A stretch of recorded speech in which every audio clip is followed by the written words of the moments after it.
Helios Crown Station did not orbit the gas giant so much as it surfed the edge of its gravity well.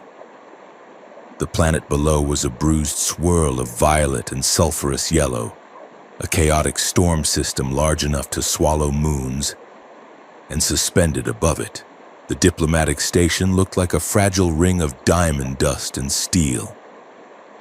It was a masterpiece of engineering, a sovereign territory of neutral ground where the proud Aurelian Empire and the weary Terran Union met to pretend they were not on the verge of burning the galaxy down for the second time in a century. From the exterior drone cameras drifting in the vacuum, the station was a silent, spinning halo.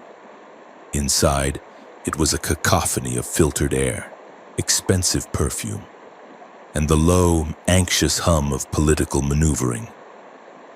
The grand docking bay was pressurized and waiting. A silence fell over the amassed crowd of dignitaries as the airlock cycled. The heavy durasteel gears groaned, a sound that vibrated in the chest cavities of the 3,000 beings gathered there. When the doors hissed open, mist curled along the floor, chilled by the atmospheric difference between the Aurelian courier ship and the station's regulated climate. Princess Ceres Aurelia stepped into the light. She was not merely a person. She was a visual event. Her skin was the color of moonlight on a frozen lake, a pale silver blue that seemed to absorb the harsh artificial lighting of the bay and reflect it back softened. Along the high ridge of her cheekbones and down the long, elegant line of her throat, bioluminescent markings pulsed with a faint, rhythmic azure glow. It was a biological trait of her royal caste, a display of vitality and bloodline purity. But to the humans watching, it looked like she was made of living starlight. She wore a gown of woven heavy silk and crystalline mesh that weighed more than a combat infantryman's armor. The fabric was stiff, enforcing a posture of rigid, vertical perfection. She did not walk so much as glide, her movements calibrated to the millimeter. Every step was a negotiation with gravity. Every tilt of her head was a diplomatic statement. The crowd rippled. Human politicians in charcoal suits adjusted their ties, sweating under the environmental controls. Aurelian nobles, tall and willow-thin, bowed their heads in a synchronized wave of deference, the Ice Jewel. That was the name the tabloids and the history books had given her. Ceres heard the name whispered as she passed. She heard the intake of breath from a Terran senator's wife. She heard the low rumble of approval from her father's honor guard. She kept her eyes fixed on the middle distance, a skill she had perfected by the age of 7. To look someone in the eye was to acknowledge their humanity, or their personhood. And Ceres was not here as a person. She was here as a treaty component. A herald announced her titles, his voice amplified by the station's address system, rolling over the heads of the assembly like thunder. He spoke of her lineage, tracing her blood back to the star kings of the First Dynasty. He spoke of her purity. He spoke of the great honor of her impending union with warlord Kalen, a marriage that would cement the ceasefire lines for another 50 years. Ceres stood perfectly still at the center of the dais. Inside the heavy ceremonial robes, her body ached. The weight of the headdress pulled at her scalp. Her feet were numb, but on her face, the mask remained flawless. She offered the crowd a smile that was precise, symmetrical, and completely empty. It was the smile of a statue carved from marble and incapable of feeling the cold wind blowing against it. She was 24 standard years old, and she felt as ancient as the dead stars drifting in the void outside. 70 decks below the glittering ceremony, the air smelled of ozone, recycled coffee, and overheated server banks. This was the bowels of Helios Crown, the Signals Analysis Division, where the glorious treaty was reduced to packets of encrypted data and bandwidth disputes. Jace Calder sat slumped in a chair that had been ergonomically designed for a species with 3 more joints in their spine than a human possessed. He was 32, though the war had added a decade to his eyes. He had the look of a man who had been put through a grinder and reassembled without the instruction manual. A jagged line of scar tissue ran from his collarbone down beneath his shirt, a souvenir from a plasma grenade on the moon of Vexor 4. It ached whenever the station's artificial gravity fluctuated, which was often. Jace rubbed the scar with the heel of his hand, his other hand dancing across a holographic interface that hovered above his cluttered desk. "Look at them up there," a synthesized voice drawled in his ear, preening like peacocks with neutron bombs. It was his workstation's AI, a military-grade analysis construct he had illegally patched to have a sense of humor. He called it Sparks. Turn off the feed. "Sparks," Jace muttered, taking a sip of tea that tasted vaguely like copper wiring. "I am trying to work. You are trying to ignore the fact that you are missing the free buffet," Sparks corrected. "There is shrimp, real shrimp, not the protein paste they serve down here." Jace snorted. He flicked a finger, dismissing a stream of low-level encryption errors. "I hate shrimp, and I hate crowds. Besides, if I go up there, I might accidentally tell a diplomat what I actually think of the tax allocation for the outer colonies, and then we would be executed for treason. Again, technically, we were never executed," Sparks noted. "We were court-martialed and discharged with distinct lack of honor. Details," Jace said. He leaned forward, his eyes scanning the waterfalls of code cascading down his screens.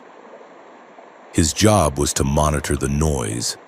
While the diplomats shook hands and drank champagne, millions of messages were bouncing through the station's relays.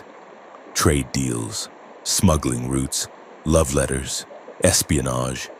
Jace's job was to sift through the silt and find the gold, or the bombs. The screen to his left flickered. A localized spike in the data stream caught his attention.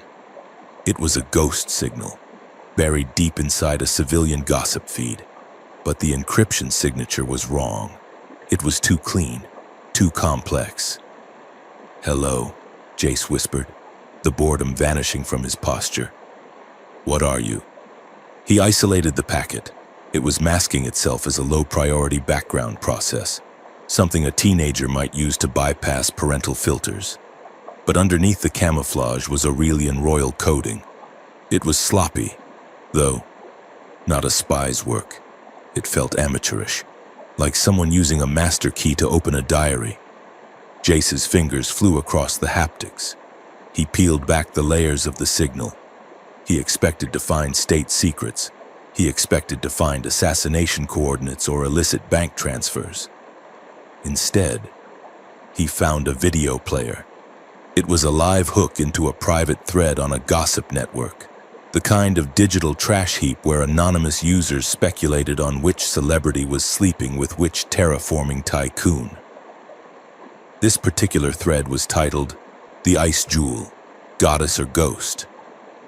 Jace frowned. He routed the feed to his main monitor. The anonymous user he had tracked, the one with the high-level encryption, had posted a video clip. It was footage from a summit 3 months ago. The camera angle was tight on Princess Ceres. She was listening to a Terran admiral drone on about resource allocation. The crowd in the video was cheering. Flowers were raining down from the balconies. But the user had muted the sound. Without the noise of the adoration, the image changed. Jace watched the princess's face. He saw the way her eyes did not track the falling flowers. He saw the tiny, almost imperceptible tension in her jaw muscle, a rhythmic clench and release. A hand, old and withered, likely an elder of her court, reached out to adjust the drape of her cloak. Ceres did not flinch. She did not pull away. But Jace, who had spent 6 years in recon watching targets through high-powered scopes, saw the micro-movement. Her skin rippled, Her breath hitched in her throat, a pause of perhaps half a second before she forced her chest to rise and fall evenly again. It was a reaction of pure, distilled revulsion. Jace leaned back, the chair creaking. He played the clip again. And again. "She hates it," he said softly. "Hypothesis." Sparks chimed in. "She is a royal. She hates everything that is not silk sheets and peeled grapes." "No," Jace said. He tapped the screen where Saris's eyes stared blankly ahead. "Look at that. That is not boredom. That is dissociation. She is not even in the room. She is somewhere else, hiding inside her own head because it is the only place they cannot touch her."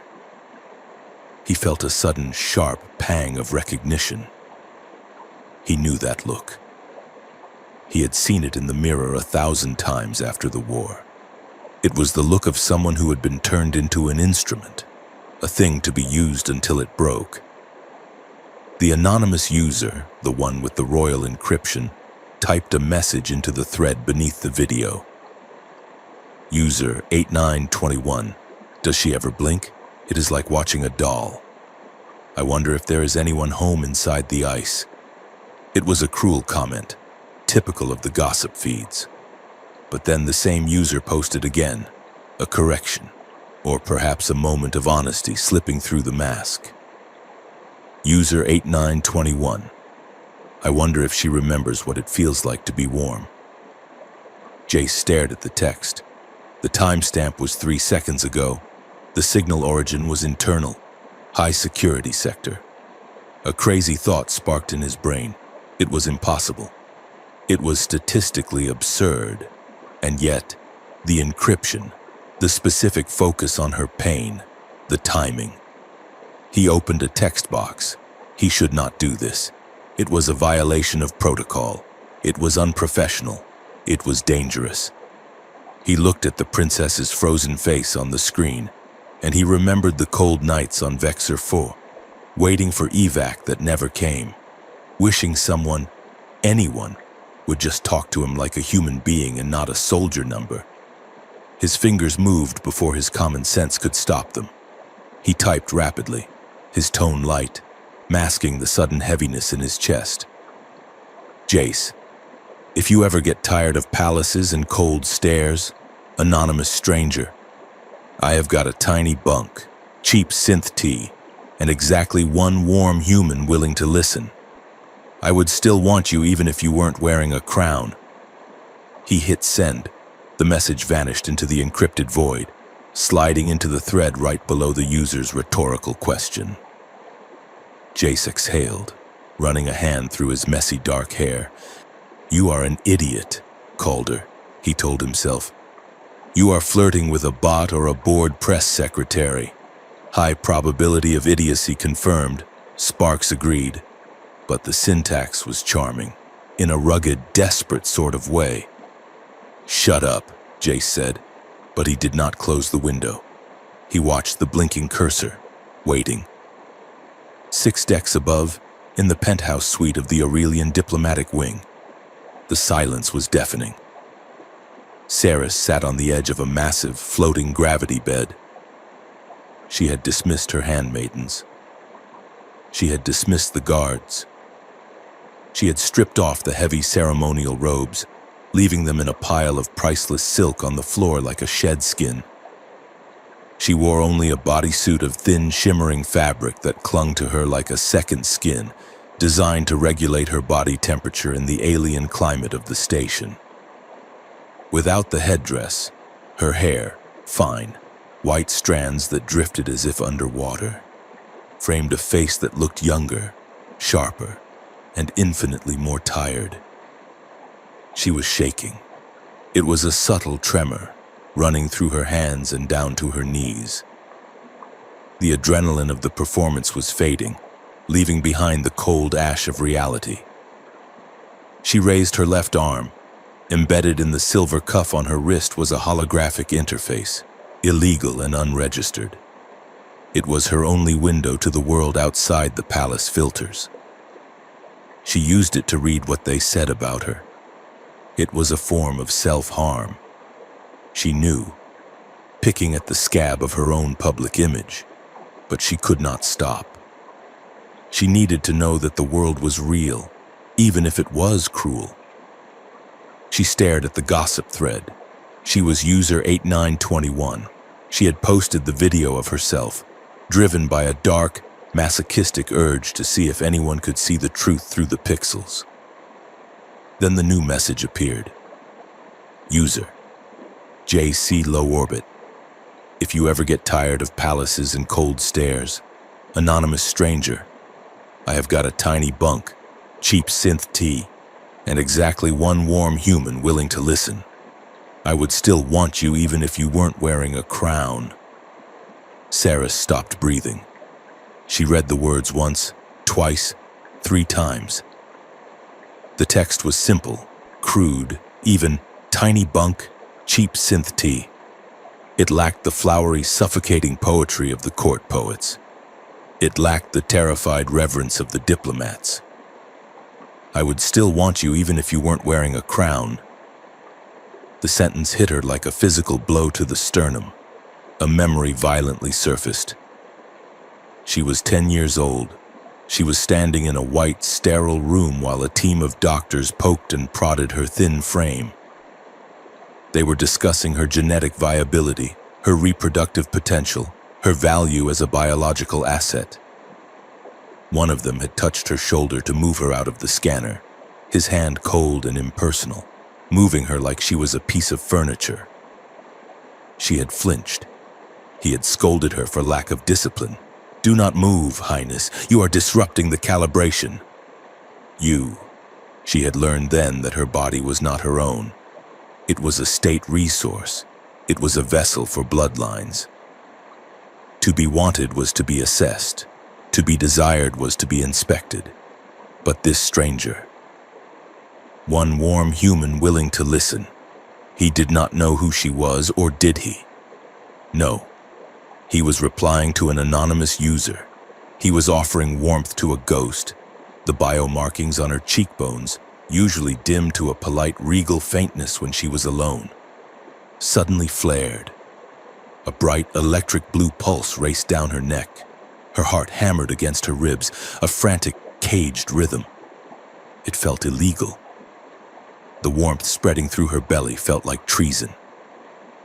She should close the connection. She should wipe the device and call her guards.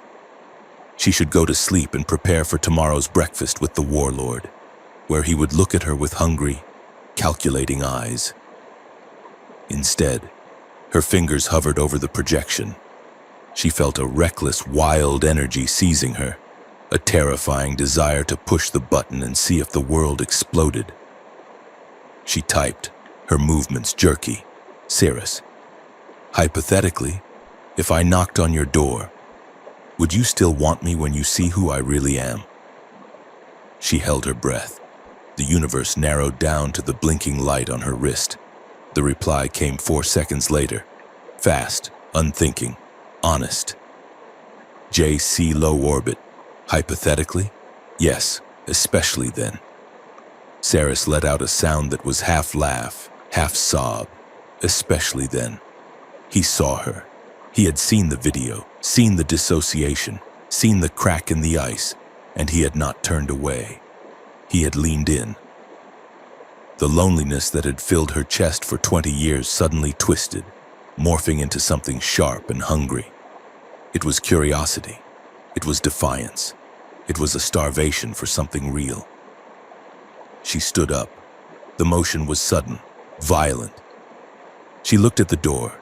It was locked. The guards were outside. The schedule was set. No, she whispered to the empty room.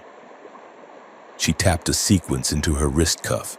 It was a master override, a code her father used for emergency evacuations. It would loop the security cameras on her corridor for 60 seconds.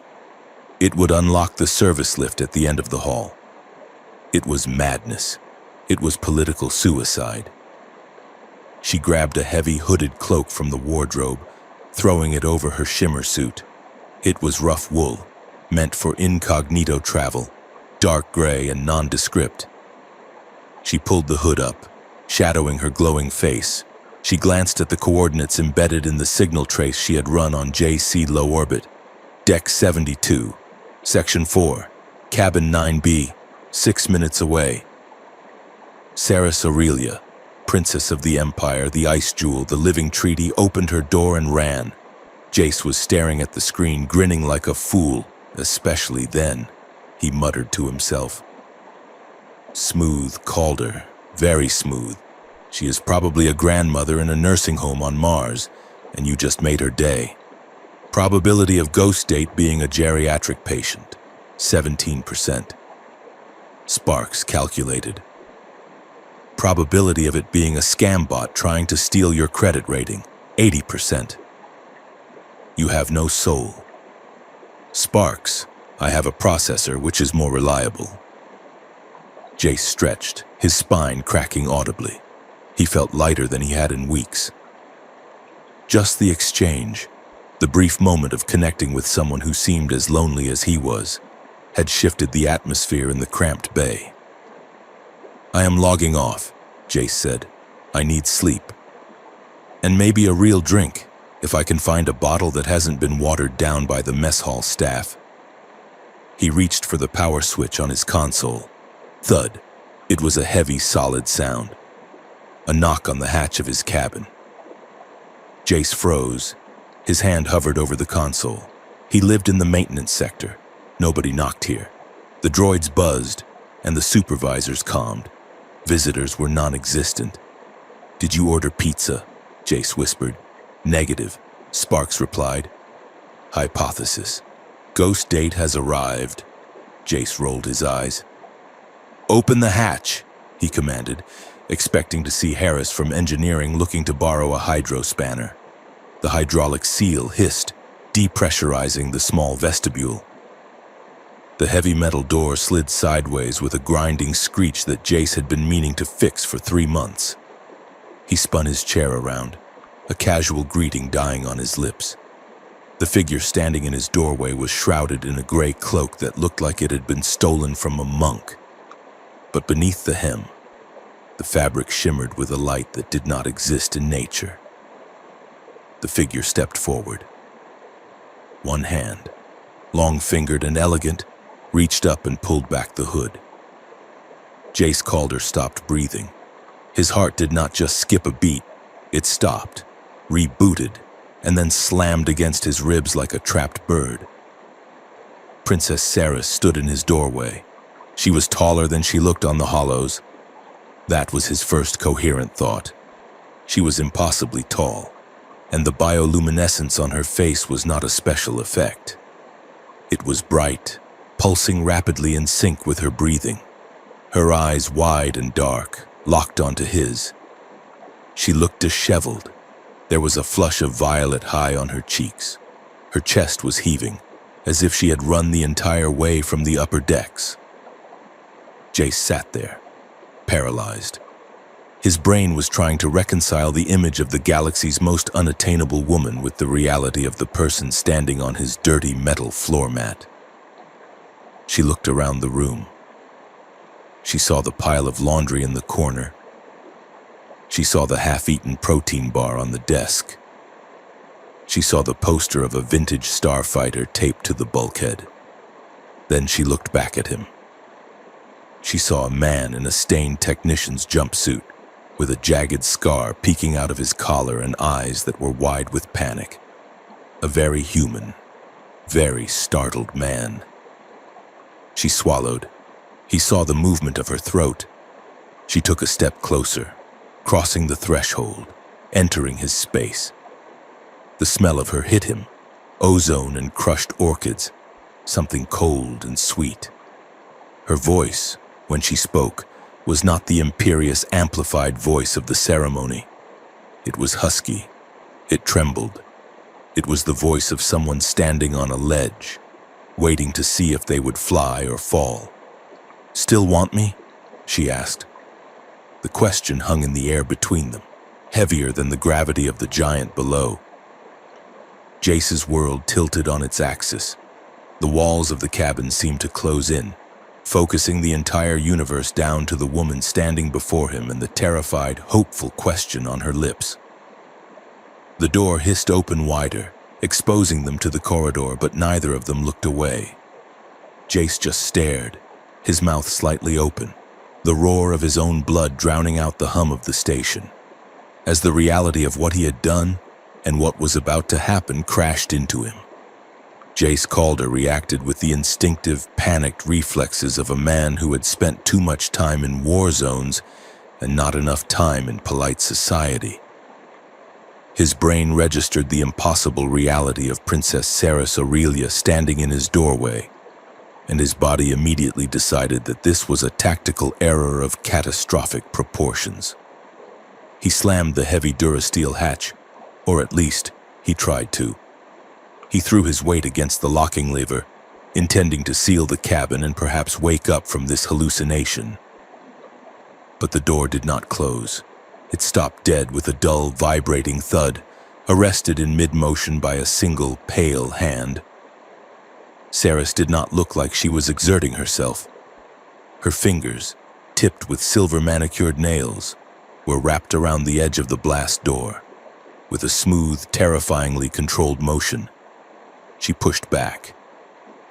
The hydraulics whined in protest, but the door yielded. Jace stumbled backward, nearly tripping over his own boots as the princess stepped inside. She filled the space instantly. The cabin was built for one efficient, lonely technician, not for a 6-foot-tall alien royal radiating high lumens bioluminescence. The air, previously smelling of stale coffee and ozone, was suddenly overwhelmed by her scent, something cool and sharp, like crushed mint and ozone, mixed with an underlying floral sweetness that made Jace's head spin. As she moved, Jace heard the faint, high-pitched whine of microservos whirring beneath her skin, royal augment implants. He realized with a jolt that was how she had stopped a 300-pound door with one hand. "Warning!" Sparks, the AI, chirped from the console, its synthesized voice dragging with sarcasm. "Cabin capacity at maximum. Oxygen levels engaging rapid depletion. Also, you have a sock on the floor." Jace looked down in horror. There was indeed a gray, threadbare sock lying in the center of the floor. He scrambled, kicking it violently under his bunk, knocking a stack of data pads over in the process. The pads clattered to the deck. I wasn't expecting company," Jace stammered, his back hitting the edge of his desk. He felt ridiculous. He was a decorated veteran, a specialist in signals intelligence, and he was currently cowering before a woman in a sparkly suit while hiding his laundry. Ceres did not answer immediately. She was examining his quarters with the intense, detached curiosity of an anthropologist discovering a new species of cave-dwelling mammal. She touched the bulkhead, her finger tracing a line of condensation. She looked at the unmade bunk. She picked up a mug from his desk. It was cheap ceramic, chipped at the rim, with the words, "I am only here for the drama," printed in bold, peeling letters. "The drama," she read aloud. Her voice was still breathless, but the regal accent was slipping back into place. "Is this a philosophy?" "It is a joke," Jace managed to say. "Bad humor. It keeps the boredom away." She set the mug down, her movements precise, and turned to the small shelf bolted above his bed. There, pinned to a strip of cork, was his Silver Star medal and a faded, crinkled photograph of his old squad on Vexor 4. They were covered in mud, grinning, giving rude gestures to the camera. Ceres leaned in, her face inches from the photo. The blue markings on her cheekbones cast a ghostly light over the image of the dead men. "You were soldiers," she said softly. She turned to look at him. "You fought in the expansion wars." "I survived the expansion wars," Jace corrected, his voice tight. "There is a difference." She stared at him, her dark eyes searching his face, stripping away the panic and leaving him feeling exposed. "Tell me the truth," Jace called her. "Was it a game?" "What?" "The message," she said, taking a step toward him. The cabin was so small that this single step brought her into his personal space. He could see the texture of her skin, smooth as polished stone. The flirty soldier in the dark. Was it a game? A bet with your friends? A way to laugh at the frozen princess? Jace looked at her. He saw the tension in her shoulders, the way her hands were clenched at her sides. She was terrified, he realized. She had walked out of a palace and into a stranger's room, and she was terrified that he would turn out to be just another person laughing at her. "No," Jace said. The panic drained away, replaced by a rough, grinding sincerity. It wasn't a game. He gestured vaguely to the screens behind him, where the frozen image of her face from the video clip still lingered. "I saw the clip. I watched the way you pulled away when that advisor touched you. I saw your eyes." He took a breath, rubbing the back of his neck. "You looked like I felt when they pinned that medal on me, like you were just a prop, a symbol. I know what it feels like to have people look at you and see a flag or a weapon or a treaty, but never actually see you." His voice cracked on the last word. He hadn't meant to say that much. He hadn't meant to admit that the hollowness inside her had echoed the hollowness inside him. Saris let out a long, shaky exhale. The rigid posture she held, the posture of a statue, collapsed. She sank down onto the edge of his narrow bunk, the gray cloak slipping from her shoulders. Beneath the cloak, the shimmer fabric bodysuit caught the dim light of the cabin. It was translucent in places, opaque in others, a masterpiece of Aurelian fashion that left nothing and everything to the imagination. The bioluminescent lines along her collarbones pulsed with a soft, rhythmic light, faster than a human heartbeat. Jace averted his eyes, staring resolutely at a rivet on the wall. He was trying desperately to be respectful, but his peripheral vision was screaming at him. She was the most beautiful thing he had ever seen, and she was sitting on his sheets.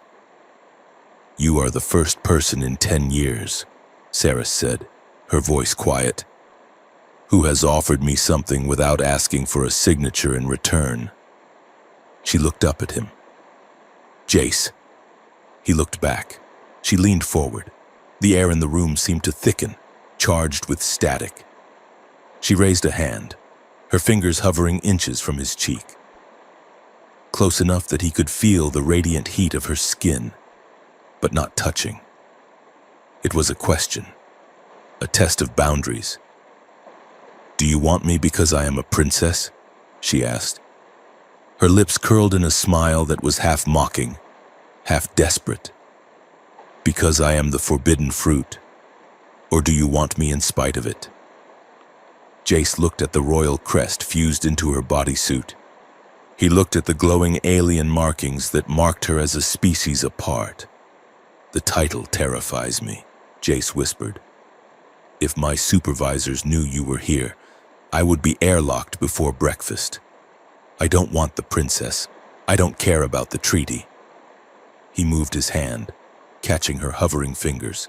Her skin was cool, firm, and strong. "I want the woman who broke my door to get in here." Saris's breath hitched, her eyes widened, the pupils dilating until the black swallowed the iris. She leaned closer. Jace leaned in to meet her. Their breaths mingled, hers sweet and cold, his warm and nervous. The distance between them shrank to nothing. Bree, bree, bree, the sound was deafening. Red emergency lights exploded into life, bathing the cabin in a harsh, strobing crimson glare. The station's master alarm wailed, a sound designed to wake the dead and terrify the living. "Security alert!" a mechanical voice boomed from the overhead speakers. "Royal unscheduled excursion detected, biometric anomaly in Sector 7, Subdeck 4. All personnel remain at stations." Security teams dispatched. Jace jerked back as if he had been burned. Sarah stood up instantly, the vulnerability vanishing from her face as if a steel shutter had slammed down. The ice jewel mask was back in place. "They found me," she said, her voice clipped and cold. "Sector 7, Jace said, looking at his console. "That is here. They tracked your biometrics." The screen on Jace's desk flashed red, an incoming priority hail override the system. "This is Station Security Command," a harsh voice barked. "We are reading a royal signature in this cabin. Technician Calder, surrender immediately. Highness, if you are under duress, signal 3. Saris tapped the comms panel before Jace could move. She did not look at him. She stared at the audio pickup, her posture imperious. "This is Princess Saris Aurelia," she said. Her tone was bored, arrogant, and utterly convincing. "I am not under duress, Commander. I am conducting a surprise inspection of the lower deck infrastructure. I was informed that the signal relay efficiency in this sector was substandard. I decided to verify it personally." There was a stunned silence on the other end. "Inspection, Highness?" the commander asked, sounding confused. "At this hour, without a guard detail?" "My guard detail is slow and clumsy," Saris snapped. "And I do not require a schedule to inspect the station my father is paying to maintain." "Reset your alarms, Commander. You are giving me a headache." She cut the connection. She slumped against the console, the mask slipping for a second. "That will buy us 5 minutes," she said. "Maybe 10. They will send a team to escort me back." "It is worse than that," Jace said. He was staring at his monitors. His face had gone pale in the red light. "What?" "Look." He pointed to the data stream. When the alarm had triggered, Jace's system had automatically run a trace on the incoming signal. But it wasn't just a security alert. "My message," Jace said, his voice hollow. "The one I sent you and your replies.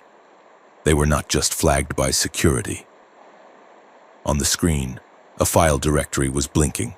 The chat log had been auto-duplicated and routed instantly to a hidden server. The destination tag was a double helix of encryption keys, one Aurelian, one Terran. The folder was labeled Leverage Material, Asset, Iceheart. They were watching, Jace realized. He looked at Saris. They weren't just monitoring for threats. There is a covert channel. Someone has a tap on your personal feed in my workstation. The moment we made contact, the system grabbed it.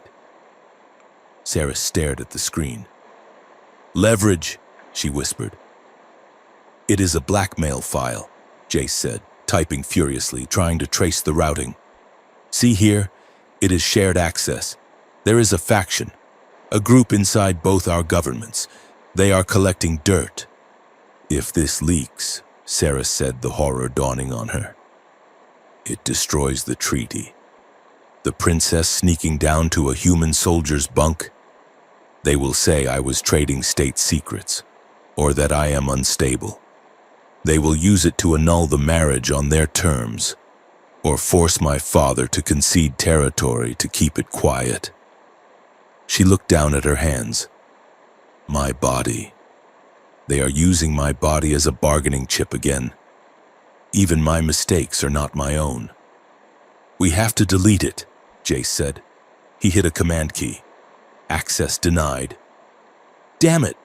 It is already off-site. It is sitting in the central relay buffer, waiting to be beamed to a secure off-world archive." Saris spun on him, her eyes blazing. "Why did you send that message?" she hissed. The fear was transmuted into anger, sharp and defensive. "You invited this. You reached out." "Me?" Jace shot back, standing up to face her. "You are the one who walked out of a secure penthouse and knocked on my door. You are the one who engaged. Do not put this on me because you were bored." "I was not bored. I was lonely," Saris shouted. "So was I," Jace shouted back. They stared at each other, chests heaving. The anger hung between them, vibrating, but beneath it was the terrifying realization of what they had done. They had found one moment of genuine connection in a galaxy of lies, and the machine had immediately weaponized it. A low, grinding shudder ran through the floor plates. The mug on the desk rattled. "What was that?" Saris asked, grabbing the edge of the bunk for balance. "Docking clamps," Jace said, checking the station status. "The Terran heavy cruiser Iron Will is detaching.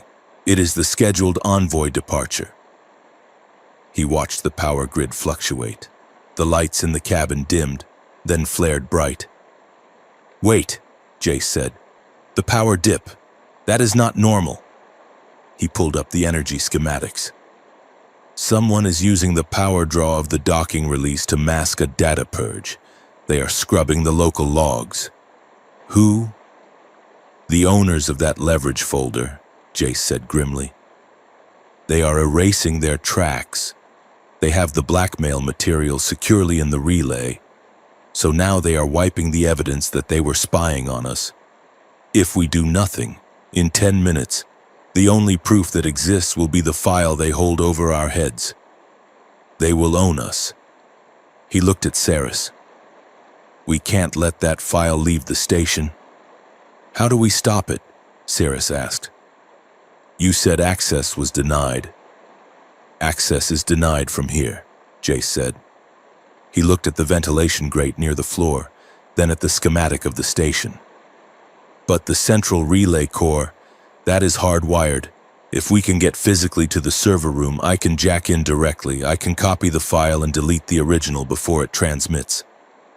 "The central relay is 40 decks up," Saris said, "through the main security hub." "Not if we go through the guts," Jace said. He pointed to the maintenance shafts. "We go vertical, through the 0G coolant tubes. It is dirty. It is dangerous. And if the gravity stabilizers fail, we will be liquefied." He looked at her. "It is reckless." Saris looked at the screen, at the label leverage material. She touched the spot on her wrist where the cuff usually sat. She thought about the warlord she was meant to marry. She thought about her father's tired eyes. "Reckless," she repeated. A slow, dangerous smile curved her lips. It was not the empty smile of the princess. It was the smile of the woman who had stopped a door with one hand. "I am beginning to like reckless." "Grab your cloak," Jace said, grabbing a satchel of tools. "We are going for a walk." The maintenance shafts of Helios Crown were not built for royalty. They were built for drones and underpaid technicians. They were narrow, freezing, and smelled of grease and old atmosphere. Saris moved with surprising grace, her shimmer suit protecting her from the biting cold. Jace led the way, checking a handheld scanner. "Sensors ahead," Jace whispered, holding up a hand. They were in a vertical access tube, clinging to a ladder. "Motion detectors and thermal imaging. If we cross that line, the drones trigger." Saris looked at the sensor cluster above them. "Thermal and optical?" "Yes." "I can handle the optical," she said.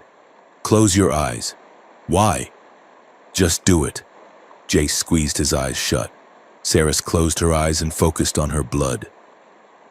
She reached into the biological conditioning she had been taught since birth, the control over her bioluminescence. Usually, it was used to signal mood or attract a mate. Now, she pushed it to the limit. Her markings flared. The soft blue light exploded into a blinding, strobing pattern of high-frequency pulses. It was a biological flashbang, designed to overload the photoreceptors of predators on her homeworld. Above them, the sensor cameras whined and sparked, their lenses overwhelmed by the sudden intensity of the light. The optical recognition software crashed, unable to process the input. "Go," Saris whispered, the light fading back to a dull glow. She sounded drained. Jace scrambled up the ladder. bypassing the blinded sensors. He hot-wired the access panel on the next bulkhead, his fingers moving with practiced speed. "That was impressive," he said, glancing down at her. "Useful party trick." "It gives me a migraine," Saris muttered, climbing up after him. "And it burns calories like a furnace. Do you have food?"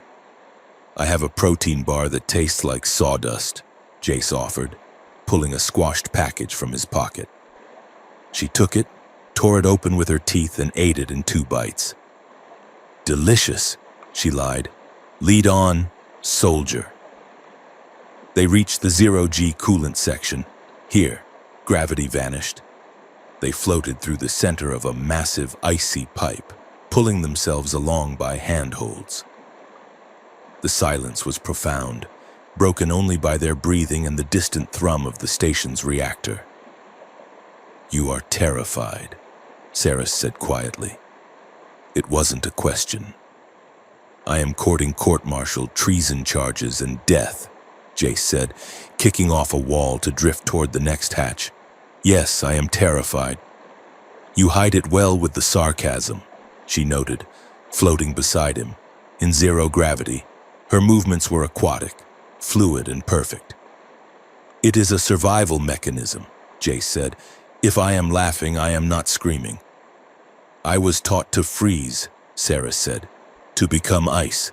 That is my survival mechanism. If I feel nothing, they cannot hurt me." "I like the sarcasm better," Jace said. "Ice is boring," Saris laughed, a genuine sound that echoed in the tube.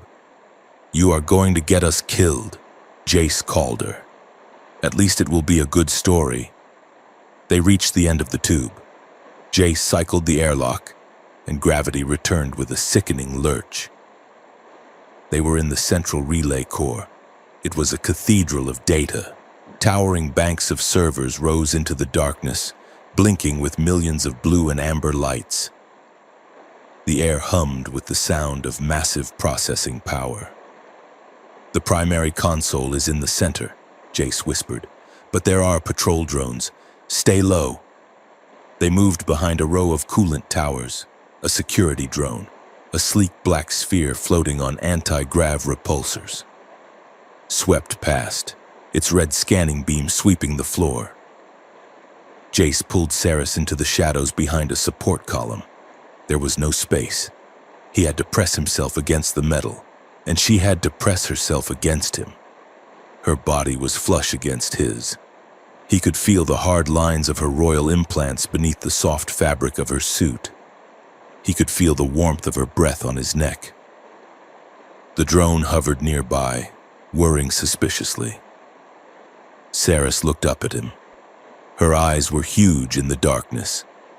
Her hand slipped from his shoulder to his chest, resting over his heart. "It is beating very fast," she whispered, barely mouthing the words. "Adrenaline," Jace mouthed back. "Liar," she whispered. She pressed closer. The danger of the drone, the threat of the blackmail, the cold of the station, it all seemed to sharpen the electricity between them. Jace's hand found her waist, holding her steady. He wanted to kiss her.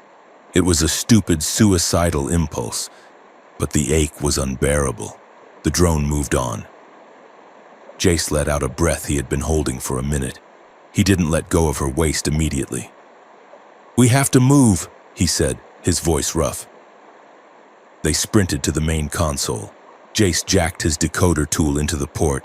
His fingers flew across the holographic keys. "Bypassing firewalls," he muttered.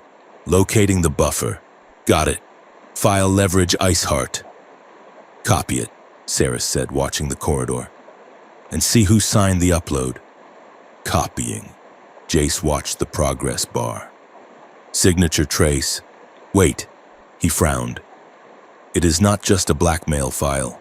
It is a project directory." "Project? Project Iceheart," Jace read. "It is a joint operation, Aurelian Intelligence Directorate and Terran PsyOps." He pulled up a list of names attached to the file. "Saris, look at this." She leaned over his shoulder. Her eyes scanned the list. She gasped, a sharp intake of air. General Vane, she read, and Counselor Hark, that is my father's chief advisor, and Admiral Stett, Jace added, my commanding officer. Why are they working together? Saris asked. To blackmail me? No, Jace said, opening a subfile. To study you. Look at the data. It is not surveillance footage. It is neural resonance patterns. They are mapping your brainwaves. Before they could read more, the console turned red. Unauthorized access detected.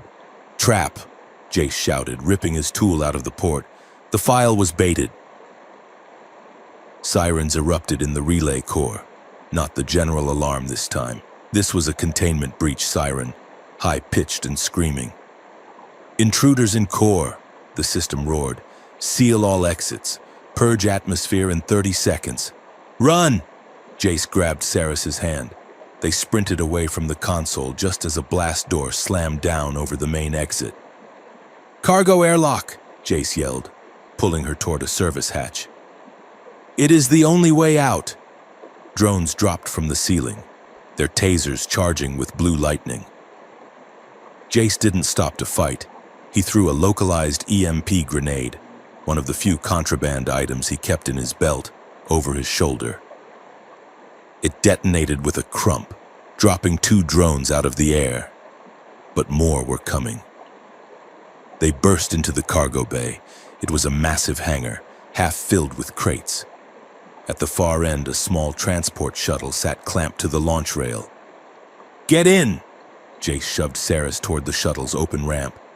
He scrambled to the wall panel, slamming his hand onto the emergency launch override. Launch sequence initiated, the computer stated calmly. Warning, cargo bay is not depressurized. Explosive decompression imminent. Go, go, go!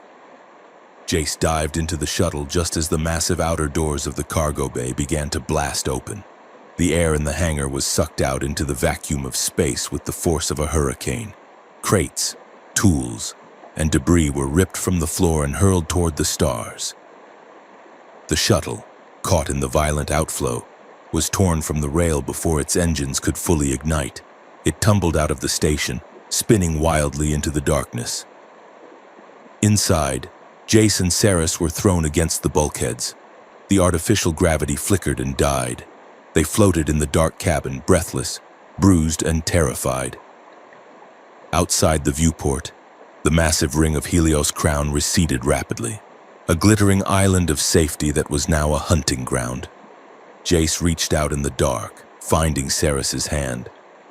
She gripped him back, her strength bruising his fingers. They were spinning into the void, traitors to 2 governments, holding a file that could end the war or start a new one, tangled together in the zero-gravity dark. The cargo shuttle was a rusted bucket of bolts that had likely been decommissioned during the administration of Jace's grandfather, but for the moment, it was the only thing keeping them alive. The stabilization thrusters fired with a sound like a dying cough, arresting their chaotic spin and bringing the vessel into a smooth, silent drift. Through the scratched viewport, the Helios Crown station was shrinking. It looked like a jeweled bracelet suspended against the bruised purple expanse of the gas giant, beautiful and utterly unreachable. Jace sat in the pilot's seat, his hands moving over the cracked console. Shields are holding at 30%, he muttered. Life support is recycling, but the scrubbers are whining.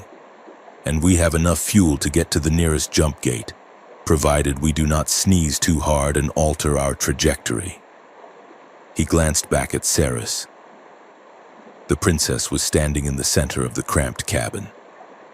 She looked like a diamond dropped in a mud puddle. Her shimmer suit caught the flickering emergency lighting, casting long, restless shadows against the grimy bulkheads. She was touching the wall of the shuttle with a mixture of horror and fascination, running a finger over a welded seam that had clearly been repaired with industrial tape. It is remarkably small, she said, her voice tight. My wardrobe on the flagship is larger than this entire vessel. Your flagship probably has better snacks too, Jace said, tapping a command into the nav computer. Welcome to the glorious reality of civilian transport. Highness, no heated floors, no gravity plating, and the coffee machine is definitely broken. We are traitors, Cirrus said, the reality of it settling in her eyes.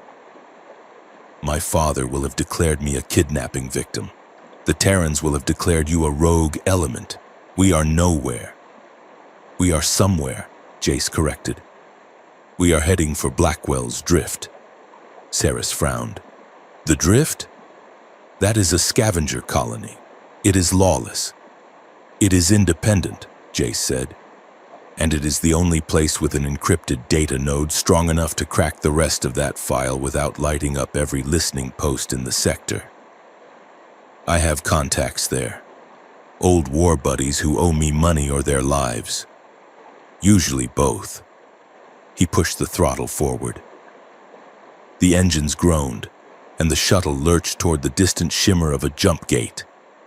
The gate was a relic, a minor aperture in space-time used for local transit, not the massive, stabilized rings used by the fleets.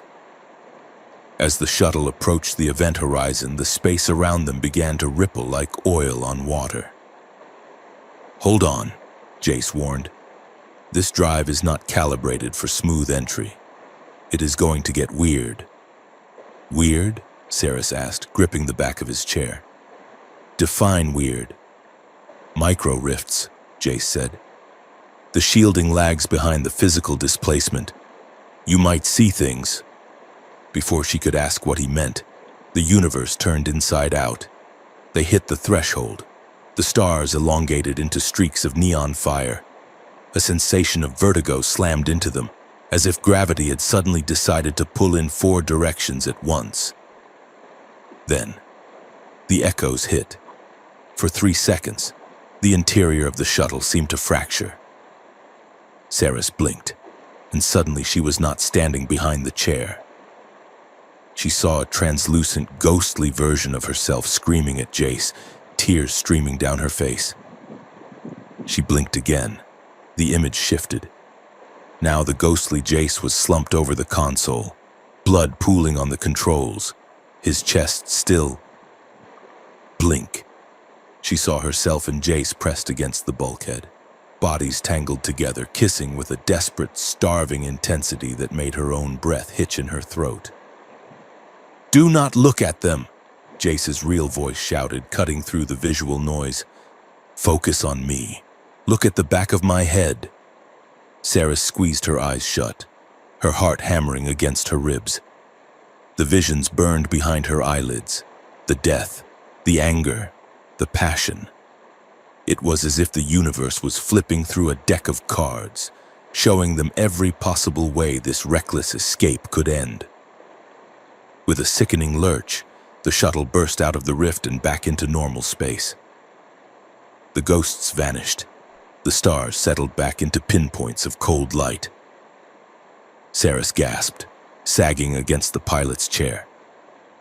Jace was gripping the yoke so hard his knuckles were white. What was that? She whispered. Temporal echo. Jace rasped. Possibility waves colliding with reality. The universe mocking us, basically. He looked back at her, his face pale. They both knew which echo had lingered the longest. The silence in the cockpit was heavy, charged with the memory of a kiss that hadn't happened yet. System reboot complete, a cheery synthesized voice announced, shattering the tension. The shuttle's virtual assistant flickered to life on the main screen. It was a crude, pixelated avatar of a cartoon bird, a relic of a software update from 20 years ago. Welcome back, Commander Grumpy, the bird chirped. Navigation sensors indicate we are in the middle of nowhere. Again. Jace groaned, rubbing his face. I forgot about the VI. I hacked its personality matrix when I bought the ship. I thought it was funny at the time. It calls you Commander Grumpy? Saris asked, a small smile tugging at the corner of her mouth. It has limited vocabulary settings, Jace muttered. The bird turned its pixelated head towards Saris.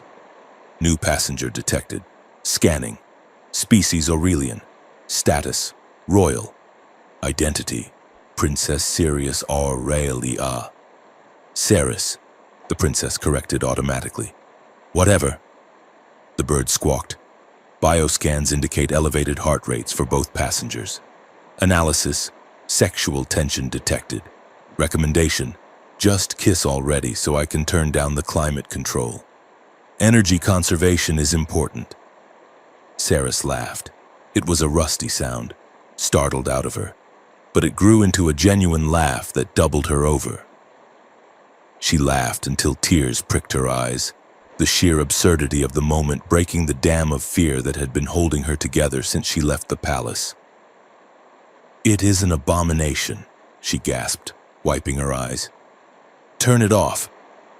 "I can't," Jace said, grinning despite himself. "It is hardwired into the life support. If I kill the bird, we stop breathing." "Wonderful," Saris said, straightening up. She looked at him, her eyes bright. "Commander Grumpy and Princess Sirius, we are a terrifying team." The laughter faded, but it left a warmth behind, a fragile bridge across the gap between them. Over the next 6 hours, the shuttle limped through the void. The systems were failing one by one, requiring constant maintenance. Jace was on his back under the overhead console, trying to bypass a blown power coupling. His shirt had ridden up, exposing the flat plane of his stomach and the jagged line of an old scar. "Hand me the hydro spanner," he grunted, reaching down blindly. Saris picked up the tool. Instead of handing it to him, she climbed onto the crate beside him to get better leverage. The shuttle was so small that her leg brushed against his arm. "Here," she said, pressing the tool into his hand. Jace worked the bolt, his muscles straining. The ship lurched as a stabilizer misfired, and he slipped. Saris reached out instinctively, her hands gripping his waist to steady him. Her fingers curled around his hip bones, feeling the solid warmth of him through the thin fabric of his jumpsuit. Jace froze. He stopped wrenching the bolt, his breathing suddenly audible in the quiet cabin. He looked up at her. She was hovering over him, her hair falling forward like a curtain of white silk. The bioluminescence on her throat was pulsing a soft, rhythmic blue. "You are fragile," she murmured, her thumb tracing the line of his hip. "Humans. No exoskeleton, no redundant organs, just soft skin and bone. We are stubborn," Jace said, his voice rough. "That makes up for the structural weakness. Stubbornness does not stop a plasma bolt," she said. "It stopped me from dying on Vexor 4, he replied. He didn't move away. "And it stopped me from closing the door on you." Saris's eyes darkened. She leaned closer, the air between them shimmering with the same electricity they had felt in the relay core. Beep, beep, beep. The alarm was shrill and hateful. "Proximity alert," the bird squawked. "Turbulence incoming, also. Hull integrity is compromising. We are going to die. We." The shuttle was slammed sideways as if a giant hand had swatted it. Jace scrambled out from under the console, dragging Saris into the co-pilot seat. "Micrometeoroid storm," Jace shouted over the roar of the hull vibrating. "It punched a hairline fracture in the port wing. We are losing pressure." He scanned the star charts. "There. Rogue moon, uninhabited, ice and rock. We have to set her down before the wing shears off." "Set her down?" Saris asked, looking at the readings. "That is not an atmosphere.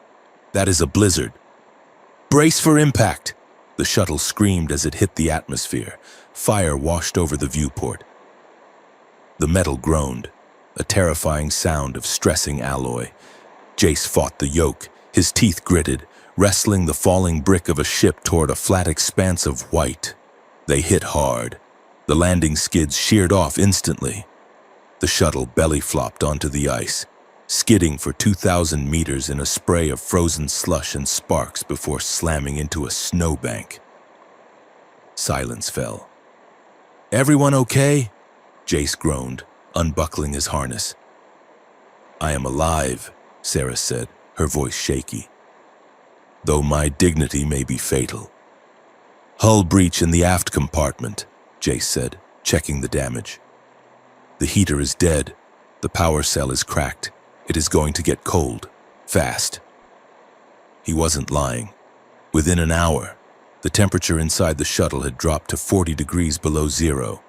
The storm outside was a white wall of wind that made repair impossible until it passed. They built a nest. It was the only word for it. Jace pulled every thermal blanket from the emergency locker and created a tented space under the cockpit console, the smallest area to heat. "I can help," Sarah said. She was shivering, her lips turning a pale violet. She closed her eyes and concentrated. The markings on her face, neck, and arms flared bright, shifting from a soft blue to a burning, intense indigo. Heat radiated from her skin, a wave of biological warmth generated by her royal metabolism. "That is amazing," Jace said, holding his hands near her arms. "It is expensive," Sarah whispered. Her teeth chattered. "It burns, reserves." 10 minutes later, the light began to flicker. Sarah swayed, her eyes rolling back. "Stop," Jace said, grabbing her shoulders. "You are draining yourself. If you pass out, you will freeze." "Need heat," she mumbled. "We have heat," Jace said firmly. "Old-fashioned, mammalian heat." He pulled her down onto the pile of blankets. "Come here." There was no room for modesty. They were wearing their flight suits, but the cold was a physical weight pressing down on them. Jace wrapped the thermal blankets around both of them, cocooning them together in the dark space beneath the console. He pulled her against him. She was ice cold. He wrapped his legs around hers, chafing her arms with his hands. She buried her face in his neck, her body shaking violently, slowly. The shivering subsided. The small space warmed with their combined body heat and the faint flickering glow of a dying emergency lantern. They lay there, pressed together, breathing in the same rhythm. The storm howled outside, a lonely, ferocious sound that made the intimacy of the blanket fort feel absolute. Saris pulled back slightly. Her forehead rested against his. Her breath ghosted across his lips, visible in the frigid air. "This is a violation of 17 protocols," she whispered. Her voice was weak but clear. "No one touches the princess without a signed treaty. My father's guards would kill you for your proximity alone." Jace's hand moved up, his thumb brushing the glowing sigil on her throat. He felt the pulse of her blood beneath the alien skin. "I don't want a treaty, Saris," he said. His voice was rough with emotion and the sudden, overwhelming reality of holding her. "I don't want a contract. I want you to choose. Freely." He looked into her eyes. "The war, it took everything from me. It made me hollow. I stopped wanting things because wanting things makes you weak. It gives the enemy a target." He traced the line of her jaw, his fingers calloused and rough against her smoothness. "I haven't let myself want anyone this badly in 10 years. Because I know what it costs." Saris trembled. It wasn't from the cold. It was the shock of being seen, truly seen. Not as an asset, but as a person capable of being desired. Her hand moved to his chest, feeling the beat of his heart through his ribs. She traced the scar that peeked out of his collar, the jagged mark of the war that had broken him. "If we do this," she whispered, her voice trembling, "if I cross this line, I will not be a princess in anyone's eyes ever again. I will just be a refugee, a traitor. I will just be yours for a moment." You will never be just anything. Jace swore fiercely. You will be Ceres, and that is enough. He leaned in. His lips brushed hers, a feather-light touch that sent a shockwave through both of them. Ceres gasped. Her body arched toward him instinctively. She wanted this. She wanted to burn down the treaties and the expectations and just be a woman in the arms of a man who looked at her like she was the sun. But then, the fear hit her. It was not fear of him. It was fear of the loss. If she gave him this, her consent, the one thing she still owned, she would have nothing left to bargain with. She had been groomed to believe her body was a transaction, even now, in the dark. She couldn't shake the feeling that she was trading herself for safety, for warmth, for love. And if she gave it all away, what would be left of her? She pulled back. It was a small movement, but it felt like a chasm opening. She turned her head, burying her face in the blanket away from him. I can't, she whispered, the words broken. I can't. Not like this. Not when I have nothing else. Jace froze. The rejection stung, a sharp, physical pain in his chest.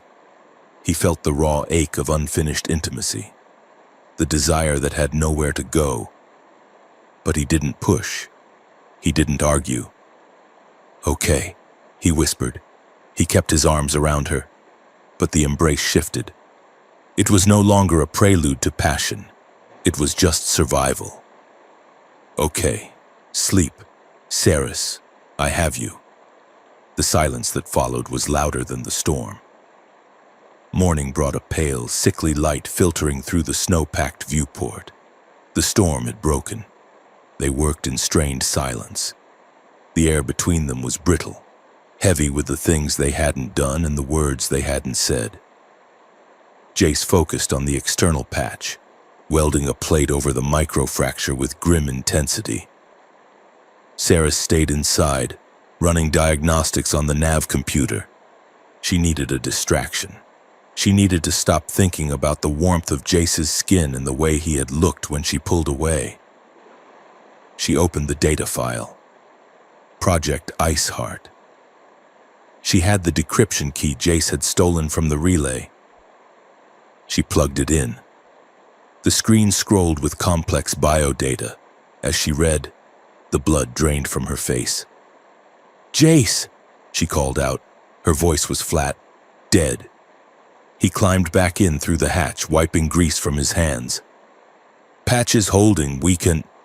He stopped when he saw her face. What is it? It wasn't just surveillance, she said. She turned the screen toward him. The project. It is based on Aurelian neural resonance, specifically my bloodline's frequency. What does that mean? It means I am not just a diplomat, she said, her voice shaking with a sudden horrific rage. I am an amplifier. She pointed to the schematics. The plan. They want to install a receiver in the crown jewels, the diadem I wear for the wedding. It links to my nervous system. When I feel calm or submissive, the device amplifies that signal and broadcasts it on a psionic frequency. She looked at Jace, her eyes filling with tears of fury. It is a pacification field. They want to use me to calm unrest across the colonies. If the workers riot, they put me on a balcony, drug me until I am peaceful, and broadcast my brainwaves to millions of people. They want to turn me into a living lobotomy for the galaxy. Jace stared at the screen. The peacekeeping solution. It was monstrous.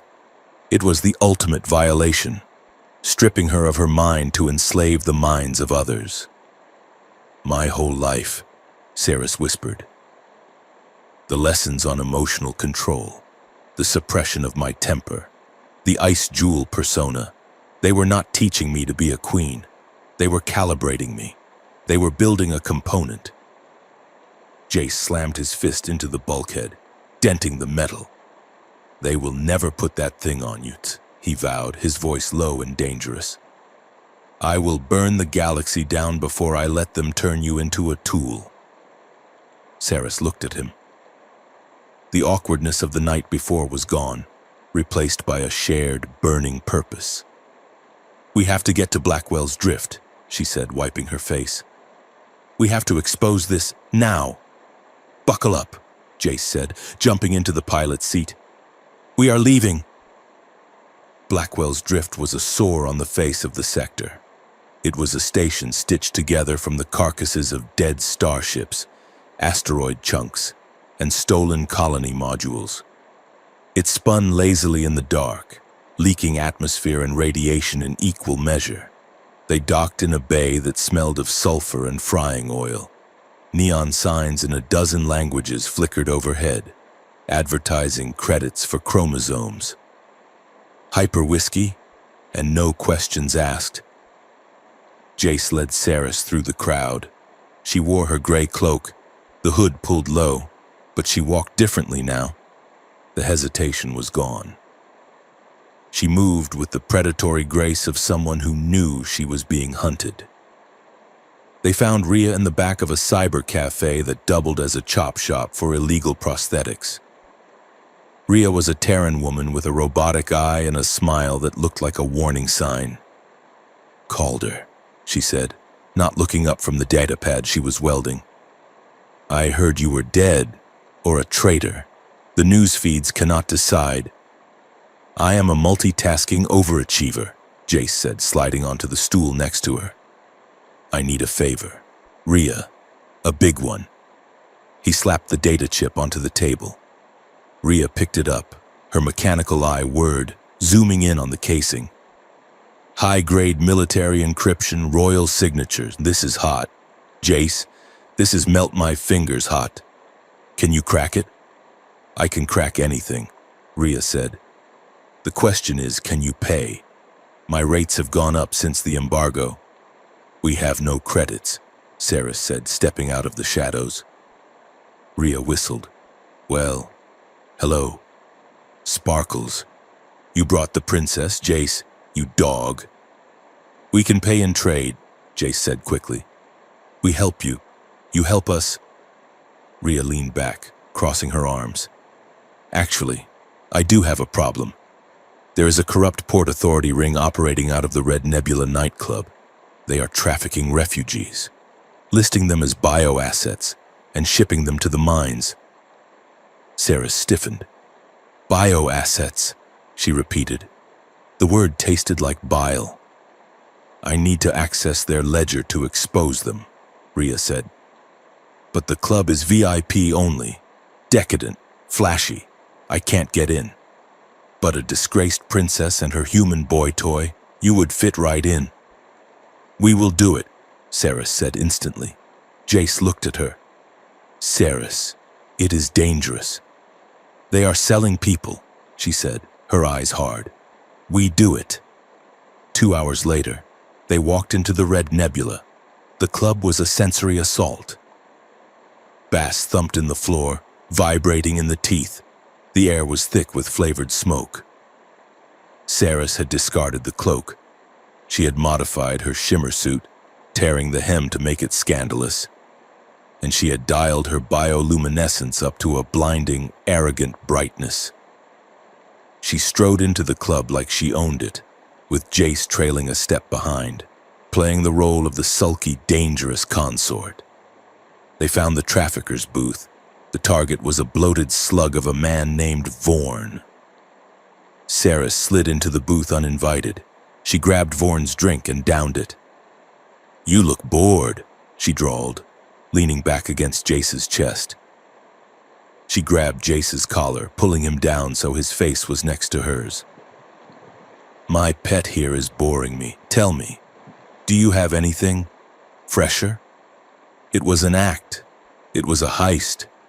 But as Saris played the part of the decadent royal, her hands roaming over Jace to sell the deception, the lines began to blur again. She leaned into Jace, her lips brushing his ear as Vorn laughed at her boldness. Touch me like you own me, she whispered to Jace, her voice barely audible over the music. Make him believe it. Jace's hand slid up her thigh, gripping her waist. He buried his face in her neck. "I am not acting," he murmured against her skin. Sarah shivered. "Good," while she distracted Vorn with the story about palace scandals. Jace's other hand slid under the table, planting a data leech on Vorn's personal terminal.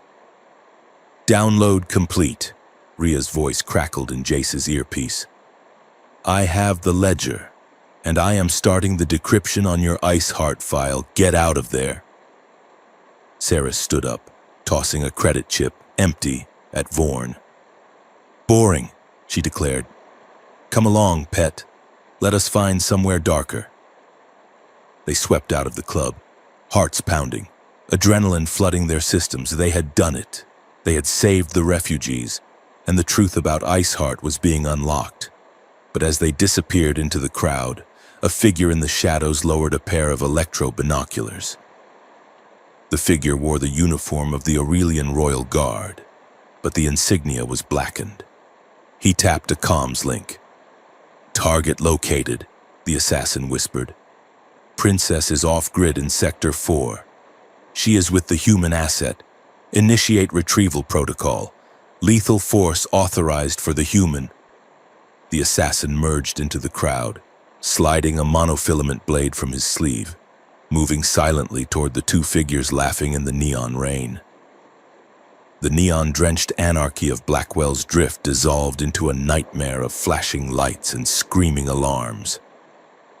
One moment, Jace and Saris were slipping through the shadows of the bazaar, high on the success of their heist. The next, the shadows themselves seemed to solidify into armored shapes. "Contact front!" Jace roared, shoving Saris behind a rusted support pillar just as a plasma bolt scorched the air where her head had been a second before. The corridor erupted. It was not just a local security sweep. This was a synchronized takedown. From the eastern gantry, Aurelian commandos in sleek, kinetic-dampening armor rappelled down like spiders. From the western airlock, Terran Black Ops agents in heavy assault gear surged forward, their boots thundering on the deck plates. "They are working together," Sarah shouted over the deafening crack of gunfire. She peered around the pillar, her face illuminated by the fizzing sparks of a ricochet. "My father's Royal Guard and your Union intelligence. They are not shooting at each other. They are shooting at us." "Correction," Jace gritted out, returning fire with a stolen blaster he had pulled from his waistband. "They are shooting at me. They are trying to bag you." Rhea slid into cover beside them, her mechanical eyes spinning wildly as she scanned the exits. "The main promenade is cut off. They have locked down the maglevs. We are boxed in." "The maintenance tunnels," Jace said, checking the charge on his weapon. "We have to get to the lower docks. My shuttle is gone, but there are smugglers' skiffs clamped to the outer hull." "Move," Rhea commanded. They broke cover. Jace took point, firing controlled bursts to suppress the Terran squad. Saris ran in the center, and Rhea covered the rear, tossing a handful of scramble grenades that erupted in clouds of electromagnetic static. The chase that followed was a blur of motion and desperation. They sprinted through the twisting, greasy intestines of the station, leaping over piles of salvage and ducking under dripping coolant pipes. As they rounded a corner into a long, exposed service bridge, a squad of Aurelian snipers appeared on the overhead catwalks. Laser sights painted Saris's chest with a dozen dancing red dots. "Get down!" Jace yelled. "No!" Saris said. She stopped running. She stood in the center of the bridge, breathing hard, and closed her eyes. "Saris, move!" "Trust me," she whispered. She threw her arms wide. The bioluminescent markings on her skin did not just glow. They detonated. She pushed every ounce of her royal biological energy outward, bending the light around them. For a heartbeat, she became a supernova contained in a human form. a flash of blinding, pure white radiance that seared the retinas of anyone looking at her without polarization filters. The snipers screamed, blinded. Their shots went wild, carving glowing scars into the ceiling and walls, in the chaos.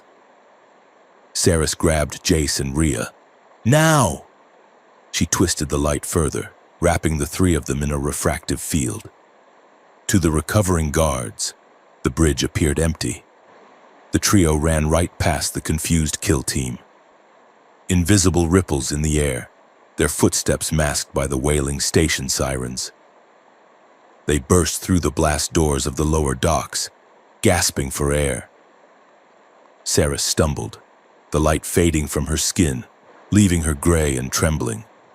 The effort had drained her near the point of collapse. Jace caught her, swinging her arm over his shoulder. "Almost there," he urged. "Berth 94, just ahead." They sprinted toward the airlock. But as the heavy doors hissed open, they did not find freedom. They found a wall of black armor. A joint strike team waited in the docking bay. 24 soldiers, weapons raised. In the center stood a tall Aurelian man wearing the high-collared robes of the Inner Council, flanked by a Terran admiral. Saris froze. Her breath caught in her throat, a sound of pure childhood terror. "Tutor," she whispered. "Lord Valerius, the man who had taught her history and deportment, who had corrected her posture with a bamboo cane and taught her to hide her feelings behind a wall of ice, stepped forward. He looked at her not with anger, but with a crushing, disappointed pity. "Asset Prime," Valerius said. His voice was smooth, cultured, and utterly devoid of warmth. "You have strayed far from your trajectory. My name is Saris," she said, straightening her spine, though her legs felt like water. "Your name is a designation for a political instrument," Valerius corrected gently. "And instruments do not run away with the maintenance staff." He turned his gaze to Jace. Jace stood his ground, keeping his body between the princess and the guns, though he knew it was a futile gesture. He was outgunned 20-1. "Technician Calder," Valerius said. "We have reviewed your service record. Commendable. Tragic. You are a survivor." The tutor gestured to the Terran admiral beside him. "We are prepared to offer you a continuation of that survival. Step away from the asset. Walk out of this airlock. A transport is waiting to take you to a non-extradition colony in the Outer Rim. A full pension. A clean slate. You will never be hunted." Jace tightened his grip on his blaster. "And the price?" Jace asked, his voice flat. "You will record a statement," Valerius said. "You will confess that you kidnapped Her Highness, that she was disoriented, drugged, and coerced into these treasonous actions. You will confirm that she is unstable, a victim of your manipulation. You give us her reputation back, and we give you your life." Saris looked at Jace. The silence stretched, agonizing and thin. She saw the calculation in his eyes. She saw the exhaustion. He was a man who had fought a war for a government that threw him away. He was tired of running. He was tired of pain. Valerius was offering him the one thing he had never had: peace. "Jace," she breathed, her voice barely audible. She did not beg. She would not beg. But her heart hammered against her ribs like a trapped bird. Jace looked at the transport ship waiting beyond the guards. Then he looked at Saris. He looked at the smudge of grease on her cheek, the terror she was trying to hide behind her royal mask, and the way her hand was trembling near his own. He let out a long sigh. "That is a very generous offer," Jace said. Valerius smiled, a thin expression of triumph. "Logic dictates acceptance." "Yeah, logic does," Jace agreed, "but I have always been bad at following orders." He dropped his blaster. It clattered loudly on the metal deck, but he did not step away.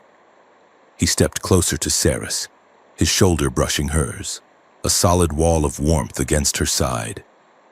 "If she is an asset," Jace said, staring Valerius in the eye, "so am I. Package deal. You want her, you take me. You want to blame me? Fine. But I am not leaving her to you vultures." The smile vanished from Valerius's face. Disappointing and foolish. Saris let out a sob of relief, clutching Jace's arm. The doubt that had lingered in the back of her mind, the fear that she was just a temporary adventure for him, shattered. "Take them," Valerius ordered. The squad surged forward. "Rhea, go!" Jace shouted, shoving the smuggler toward a ventilation duct they had passed. Rhea didn't hesitate. She was a survivor first, clutching the data chip with the partially decrypted files. She scrambled into the vents just as the soldiers swarmed Jace and Saris. Violence was short and brutal.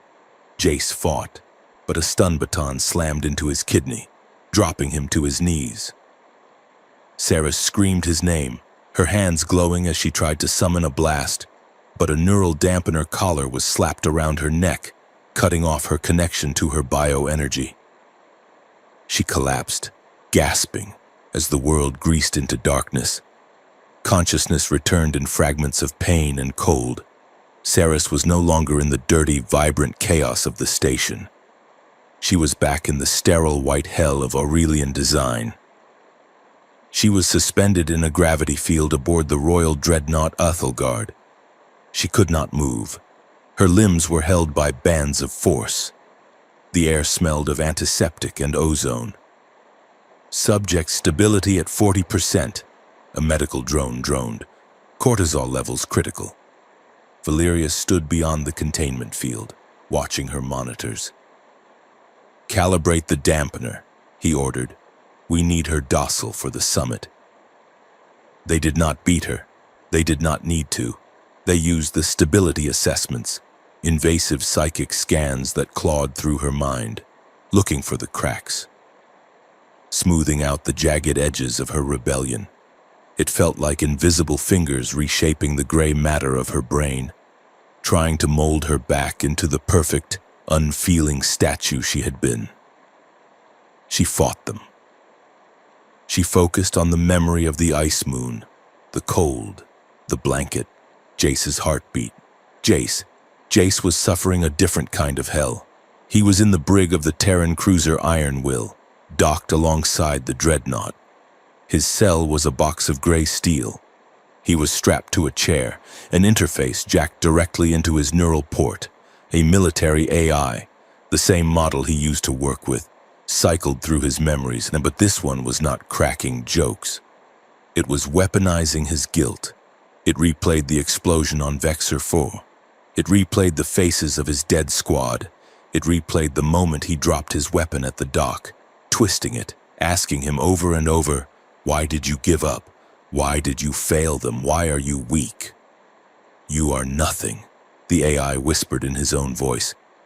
"You are just a mechanic. You corrupted her. You ruined her." "Shut up," Jace gritted out, sweat pouring down his face. "Shut up." Hours turned into days.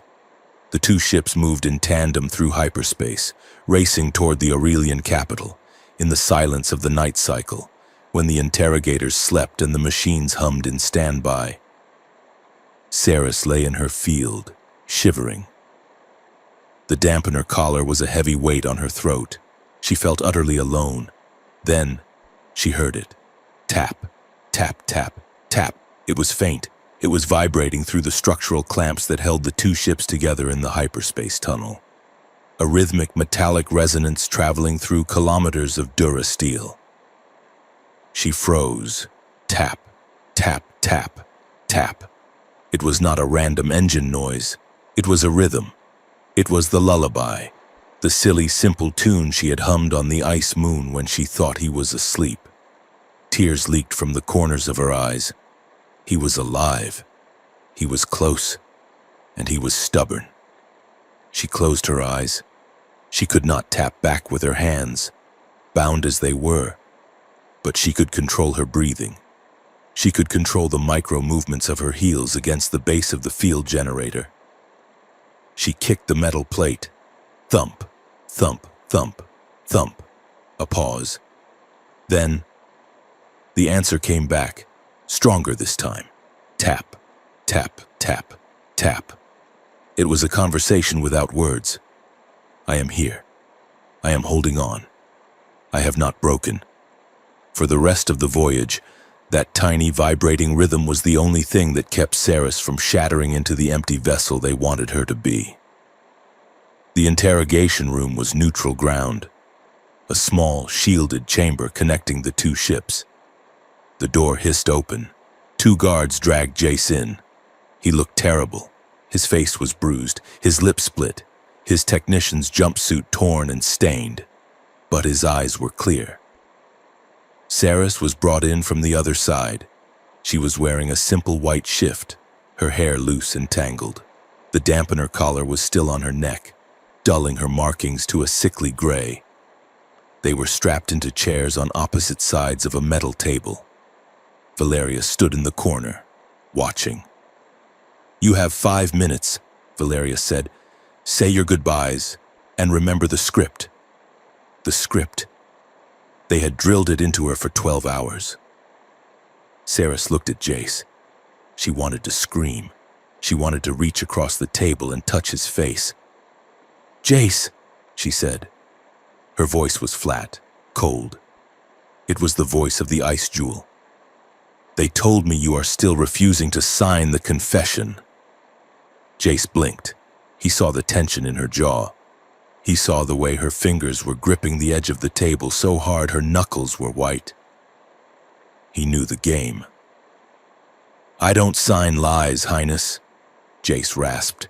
He leaned forward, playing the role of the desperate, obsessed commoner. Tell them it was real. Tell them you wanted it." "It was a mistake," Saris recited, her eyes locking onto his.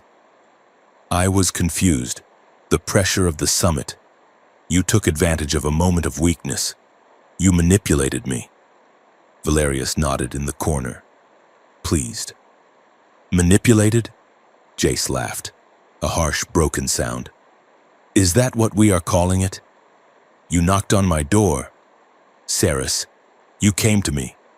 "Because I was lost," Saris snapped, raising her voice for the microphones. "And you used me." She leaned across the table, her face inches from his. To the guards, it looked like anger. It looked like she was spitting venom at him. But her lips were barely moving, her breath ghosting against his cheek. "They are going to kill you," she whispered, so softly the audio pickups would only catch the ambient hum of the air recyclers. "Unless I denounce you publicly at the summit, I have to do it. Jace, I have to marry Kaelin. It is the only way to get you out." "No," Jace whispered back, his eyes searching hers. "Don't do it. Do not let them put that leash on you." "I have a plan," she breathed. "Rhea has the data, the ceremony. It is a broadcast. I can turn it. But I need you to stay alive. I need you to hate me on stage so they don't execute you before the feed goes live." She pulled back, shouting again. "You are nothing to me. A momentary lapse in judgment." "Is that all I was?" Jace shouted back, slamming his hand on the table. "A lapse? You were a distraction," Saris said coldly. "And now I am bored." She stood up, signaling the guards. But before she turned away, she paused. The mask slipped, just for a fraction of a second. She looked at him with a terrifying, raw vulnerability. "Hypothetically," she whispered, echoing their first message. "If you see me tomorrow, in the warlord's colors, wearing the collar that makes me a slave, would you still want me?" It was the question that haunted her. If she became the monster they wanted her to be, would he still see the woman underneath? Jace looked at her. He saw the trap she was walking into. He saw the courage it took to walk into it alone. "I want you free," Jace said. His voice was not part of the script. It was the only honest thing in the room. Even if that means I have to want you from a distance I can't cross. I want you free. Ceres. Valeria stepped forward. Time is up.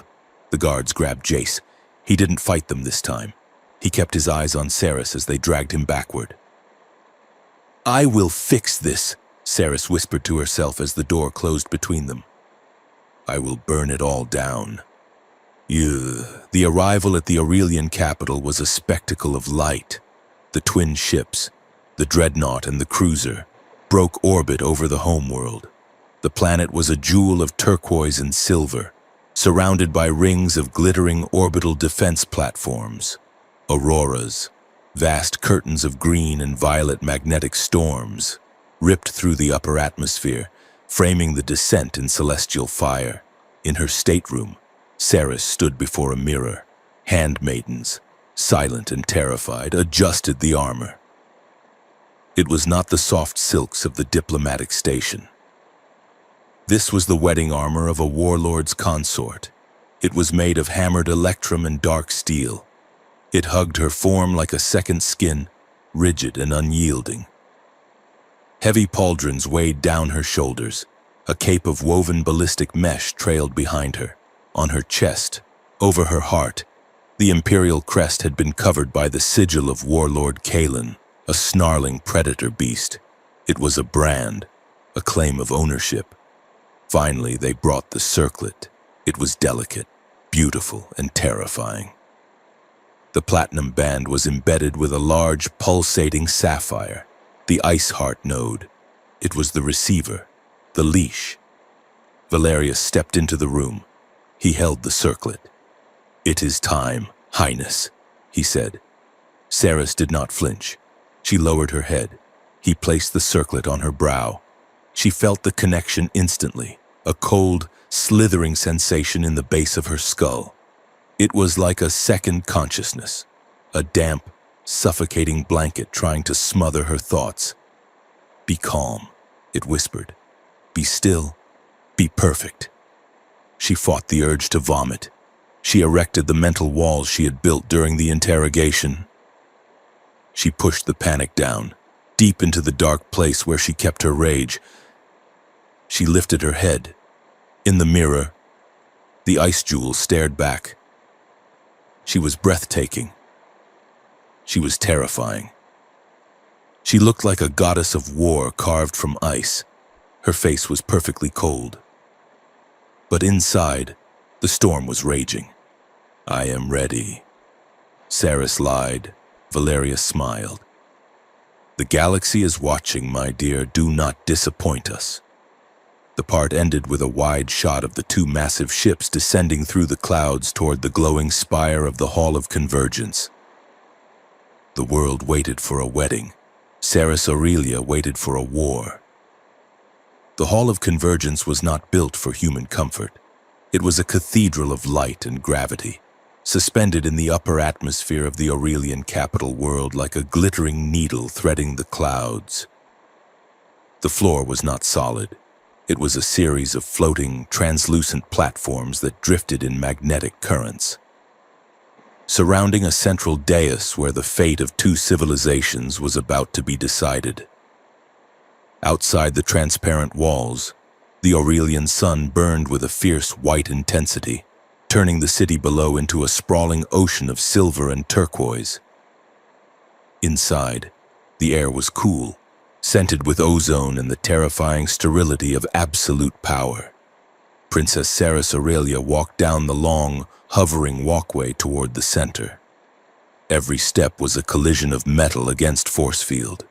Her new ceremonial armor, a masterpiece of hammered electrum and dark steel, weighed heavy on her shoulders.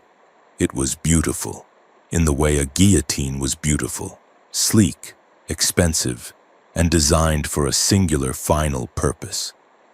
A cape of ballistic mesh trailed behind her like a shadow of liquid night. But the heaviest thing she wore was the circlet.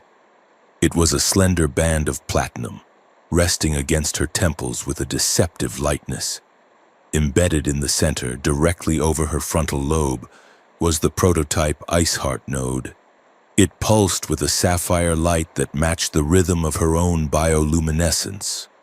To the millions watching on the planetary feeds, and the billions watching via hyperwave across the galaxy, the jewel looked like a crown. To Ceres, it felt like a parasite. She could feel it burrowing into her neural pathways. It was a cold, slithering presence, a second consciousness that whispered constantly in the back of her mind. "Be calm," it murmured. "Be serene. Be the ice." Whenever her heart rate spiked, whenever a flash of fear or anger sparked in her amygdala, the node clamped down. It smoothed the edges of her emotions chemically and psychically, forcing her into a state of drug-induced tranquility. The conspirators, her father's advisors, the Terran generals, did not just want her compliance. They wanted her soul. She reached the central dais. The platform was circular, floating 50 feet above the seating tiers where the high counselors sat in shadowed judgment. Their faces were projected on massive holographic screens looming over the room like gods. To her right, on a lower, isolated platform, was Jace. He was kneeling. Heavy magnetic restraints locked his wrists and ankles to the floor. He wore a prisoner's gray jumpsuit, torn at the shoulder, revealing the dark bruising of his interrogation. A shock collar was clamped tight around his neck, the red indicator light blinking a warning. Above his head, a holographic tag burned in bright red letters. "Human aggressor." He looked up as she approached. His face was battered, his lips split and swollen, but his eyes were clear. They burned with a furious, controlled rage that the shock collar could not dampen. He looked at her armor, at the warlord's crest branded over her heart, and then he looked at the circlet. He knew what it was. He saw the glazed, artificial stillness in her eyes, and she saw him struggle against his bonds, a futile jerk of muscle against steel. To her left stood Warlord Kalen. He was a mountain of a man, an Aurelian extremist whose skin was covered in ritual scarification. He smiled as she stepped onto the dais, a smile that looked like a knife wound. He was not looking at his future bride, he was looking at his prize. Ceres came to a halt. She stood perfectly still. The node hummed against her skull, turning her terror into a pleasant, foggy buzz. "Be calm," the machine whispered. Lord Valerius, her former tutor and the architect of her cage, stepped forward on his own floating podium. He wore the white robes of the Inner Council, and on his lapel, the small silver pin of Project Iceheart glinted. "We are gathered," Valerius's voice boomed, amplified to fill the vast chamber, "to witness the restoration of order." The fragile peace between the Aurelian Empire and the Terran Union was nearly shattered by the actions of a rogue element, a human saboteur who sought to corrupt the very heart of our alliance. He gestured to Jace. The cameras, swarms of small, buzzing drones, swooped in, capturing the aggressor from every angle. "But the blood of the Star Kings is strong," Valerius continued, turning his benevolent gaze to Ceres. "Her Highness has returned to us. She has broken free of the confusion and lies. She is here to reaffirm her duty and her bond to Warlord Kalen." Valerius looked at Ceres. "Highness, speak your truth." It was the script. Ceres opened her mouth. Her throat felt dry, paralyzed. "Say it," the node whispered. "It is easy. Just say the words and you can rest." "I stand before you," Ceres said, her voice echoing through the hall. It sounded strange to her ears, steady and melodic, stripped of all tremors. "To denounce the actions of the human, Jace Calder." A ripple went through the crowd of dignitaries. On the screen, Jace flinched, not from pain but from the words. He compromised my security," Ceres continued, her hands, hidden inside her gauntlets, were shaking violently, but the rest of her body was locked in the node's grip. He took advantage of a moment of weakness. He used psychological manipulation to lure me from my station. "And do you reject him?" Valerius asked softly. "Do you reject the chaos he represents?" Saris looked at Jace. She saw the desperation in his eyes. He was shaking his head, a tiny, almost imperceptible movement. "Don't do it," his eyes begged. "Don't let them win." Saris faltered. A spike of panic hit her. Pain. The node reacted instantly. A sharp electrical jolt zap-fried the panic, replacing it with a wash of synthetic endorphins. Her face smoothed out. "I reject him," she said tonelessly. "He was a mistake." "A temporary distraction," Valerius suggested, feeding her the final line. "A temporary distraction," Saris repeated. The node hummed louder. It was amplifying her calmness, broadcasting it out into the room. She could feel the atmosphere in the hall shift. The restless murmurs of the crowd died down. The tension in the air evaporated, replaced by a sluggish, compliant heavy-headedness. It was working. They were using her to drug the entire assembly. In the control booth high above the chamber, technicians monitored the output. "Signal integrity at 90%, a tech reported. "The node is syncing with the planetary grid. We are ready to widen the broadcast." "Do it," Valerius ordered via comms. "Pacify the city, then the sector." But in the orbit above, aboard a stolen garbage scow rigged with illegal transmitters, Rhea slammed her cybernetic hand onto a console. "Not today, you fascists," she growled. "Uplink established. I am piggybacking the signal, injecting the payload in 3, 2, 1. Back in the hall, the giant holographic screens flickered. A line of static cut across Valerius's face. The audio feed screeched. Valerius looked up, annoyed. "Stabilize the feed," he snapped, on the dais. Saris felt the glitch. For a microsecond, the node's grip loosened. The blanket of artificial calm frayed. She took a breath, a real jagged breath. "Highness," Valerius said, his voice hardening. "Finish the statement.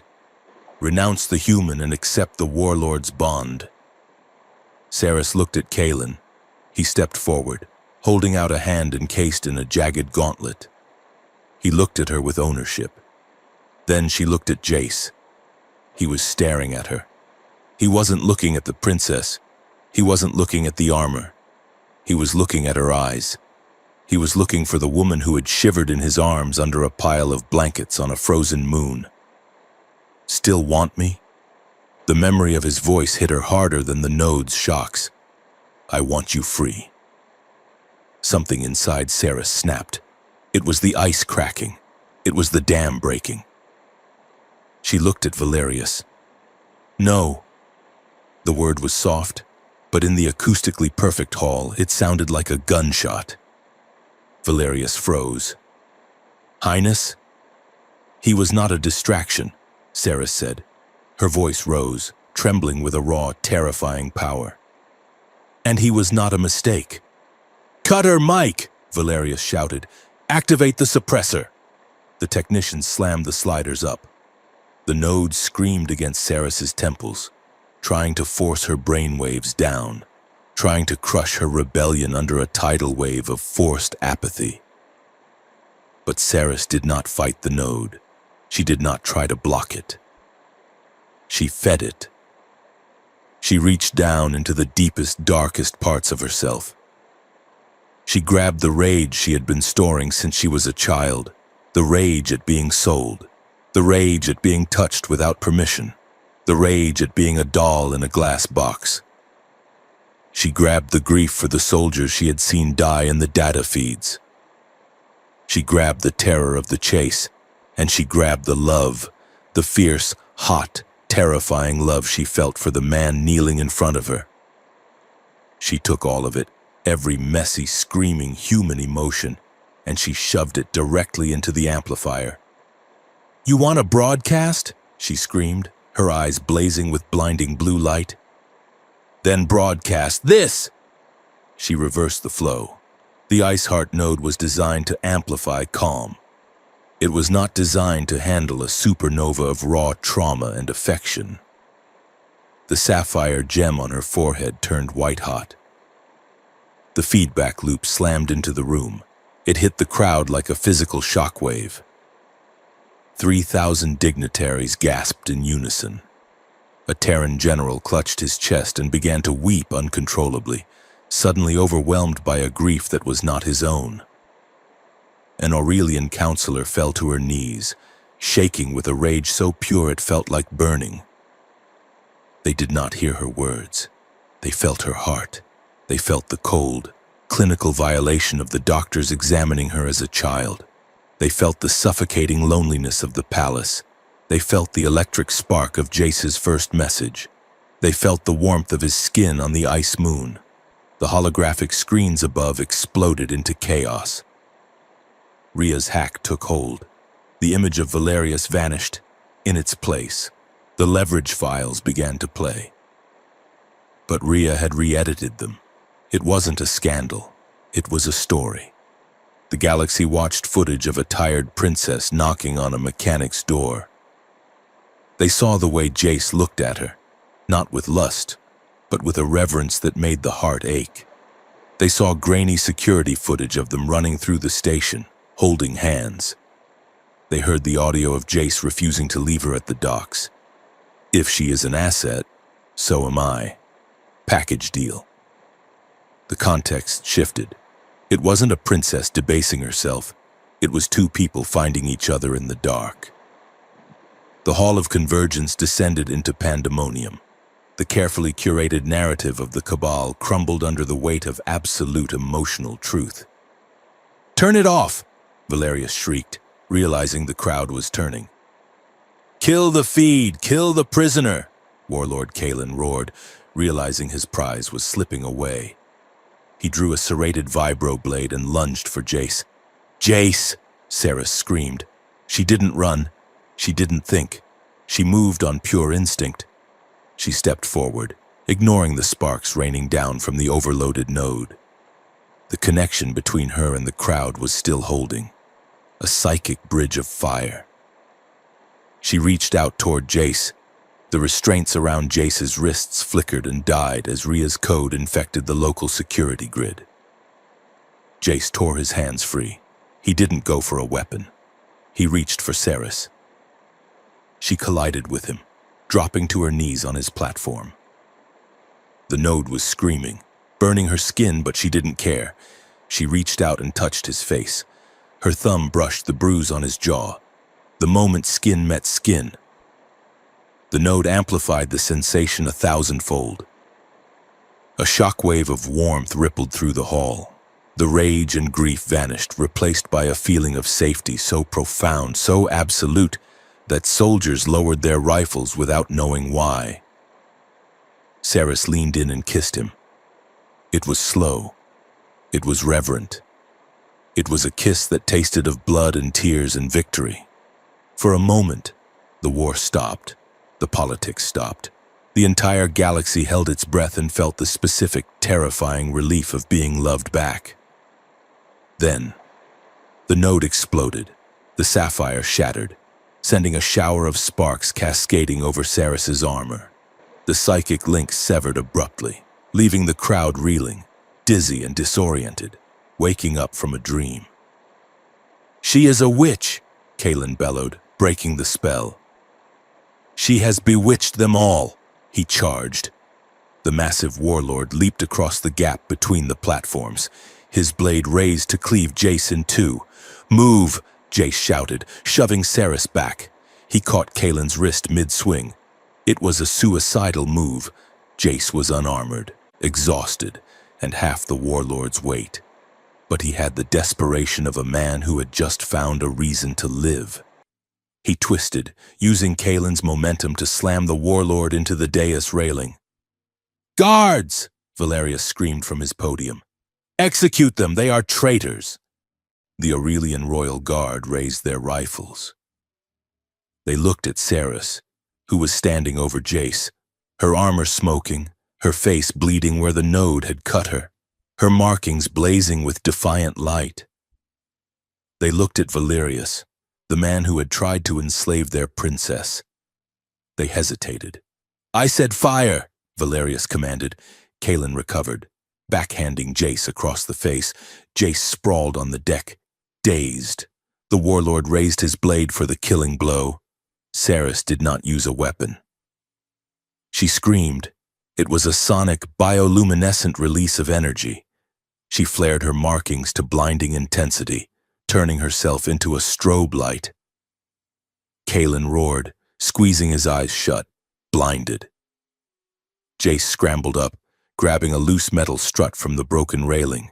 He swung it with all his strength, cracking it against Kalen's knee. The warlord buckled. The anti-gravity generators beneath the floor began to glitch, confused by the energy surges, and the platforms tilted wildly. Jace and Kalen slid toward the edge.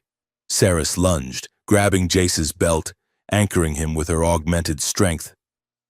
"Fire, you cowards!" Valerius screamed, pulling a pistol from his robes. He aimed at Saris himself. Bang! A single shot rang out. Saris flinched, but she wasn't hit. Valerius staggered. He looked down at his chest, where a plasma burn was smoking. He looked up, shocked. A young captain of the Royal Guard stood 10 feet away, his rifle raised, smoke curling from the barrel. "We felt it," the captain said, his voice shaking. "We felt what you did to her." Valerius collapsed, sliding off his podium and tumbling into the clouds below. The silence that followed was absolute. Kalen, seeing his patron fall, seeing the guards turn, dropped his blade. He knelt, not in surrender, but in recognition that the power had shifted. Jace slumped against the railing, gasping for air. He looked up at Saris. She was breathing hard, blood trickling down her temple, her hair a wild halo of white. She offered him a hand. He took it. She pulled him up, and he didn't let go. Around them, the Hall of Convergence was a wreck. Screens were smashed. Dignitaries were cowering, and the carefully orchestrated peace treaty was in tatters. But the air was clean. Counselors began to shout, pointing fingers at the remaining conspirators. Admiral Stett was being tackled by his own junior officers. The revolution was not happening in the streets. It was happening here, in the heart of the rot. Saris ignored them all. She sank down onto the floor of the floating platform, her legs finally giving out. Jace sat beside her. She reached up and touched the broken remains of the circlet. She pulled the twisted metal from her head and threw it over the edge, watching it fall into the city lights miles below. "It is quiet," she whispered. "My head. It is finally quiet." Jace wrapped his arm around her shoulders, pulling her against his chest. He didn't care about the cameras, and he didn't care about the politics. "You did it," he rasped, pressing his forehead against her hair. "You burned it down." "We did it," she corrected. She looked at him. Her eyes were tired, but they were her own. The ice was gone. "Jace?" she asked. "Yeah? Still want me?" Jace looked at the woman in the cracked armor, surrounded by the ruins of an empire she had just dismantled to save herself. "Always," he said. Outside, the sky erupted, not with gunfire, but with fireworks.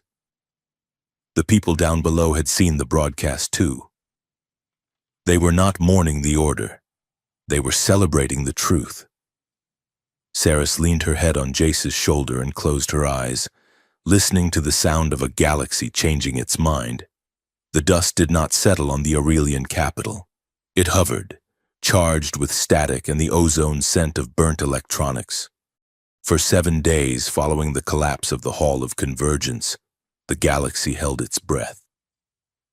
The chaos was not the screaming panic of war, but the terrifying silent vertigo of a world that had suddenly realized gravity was optional.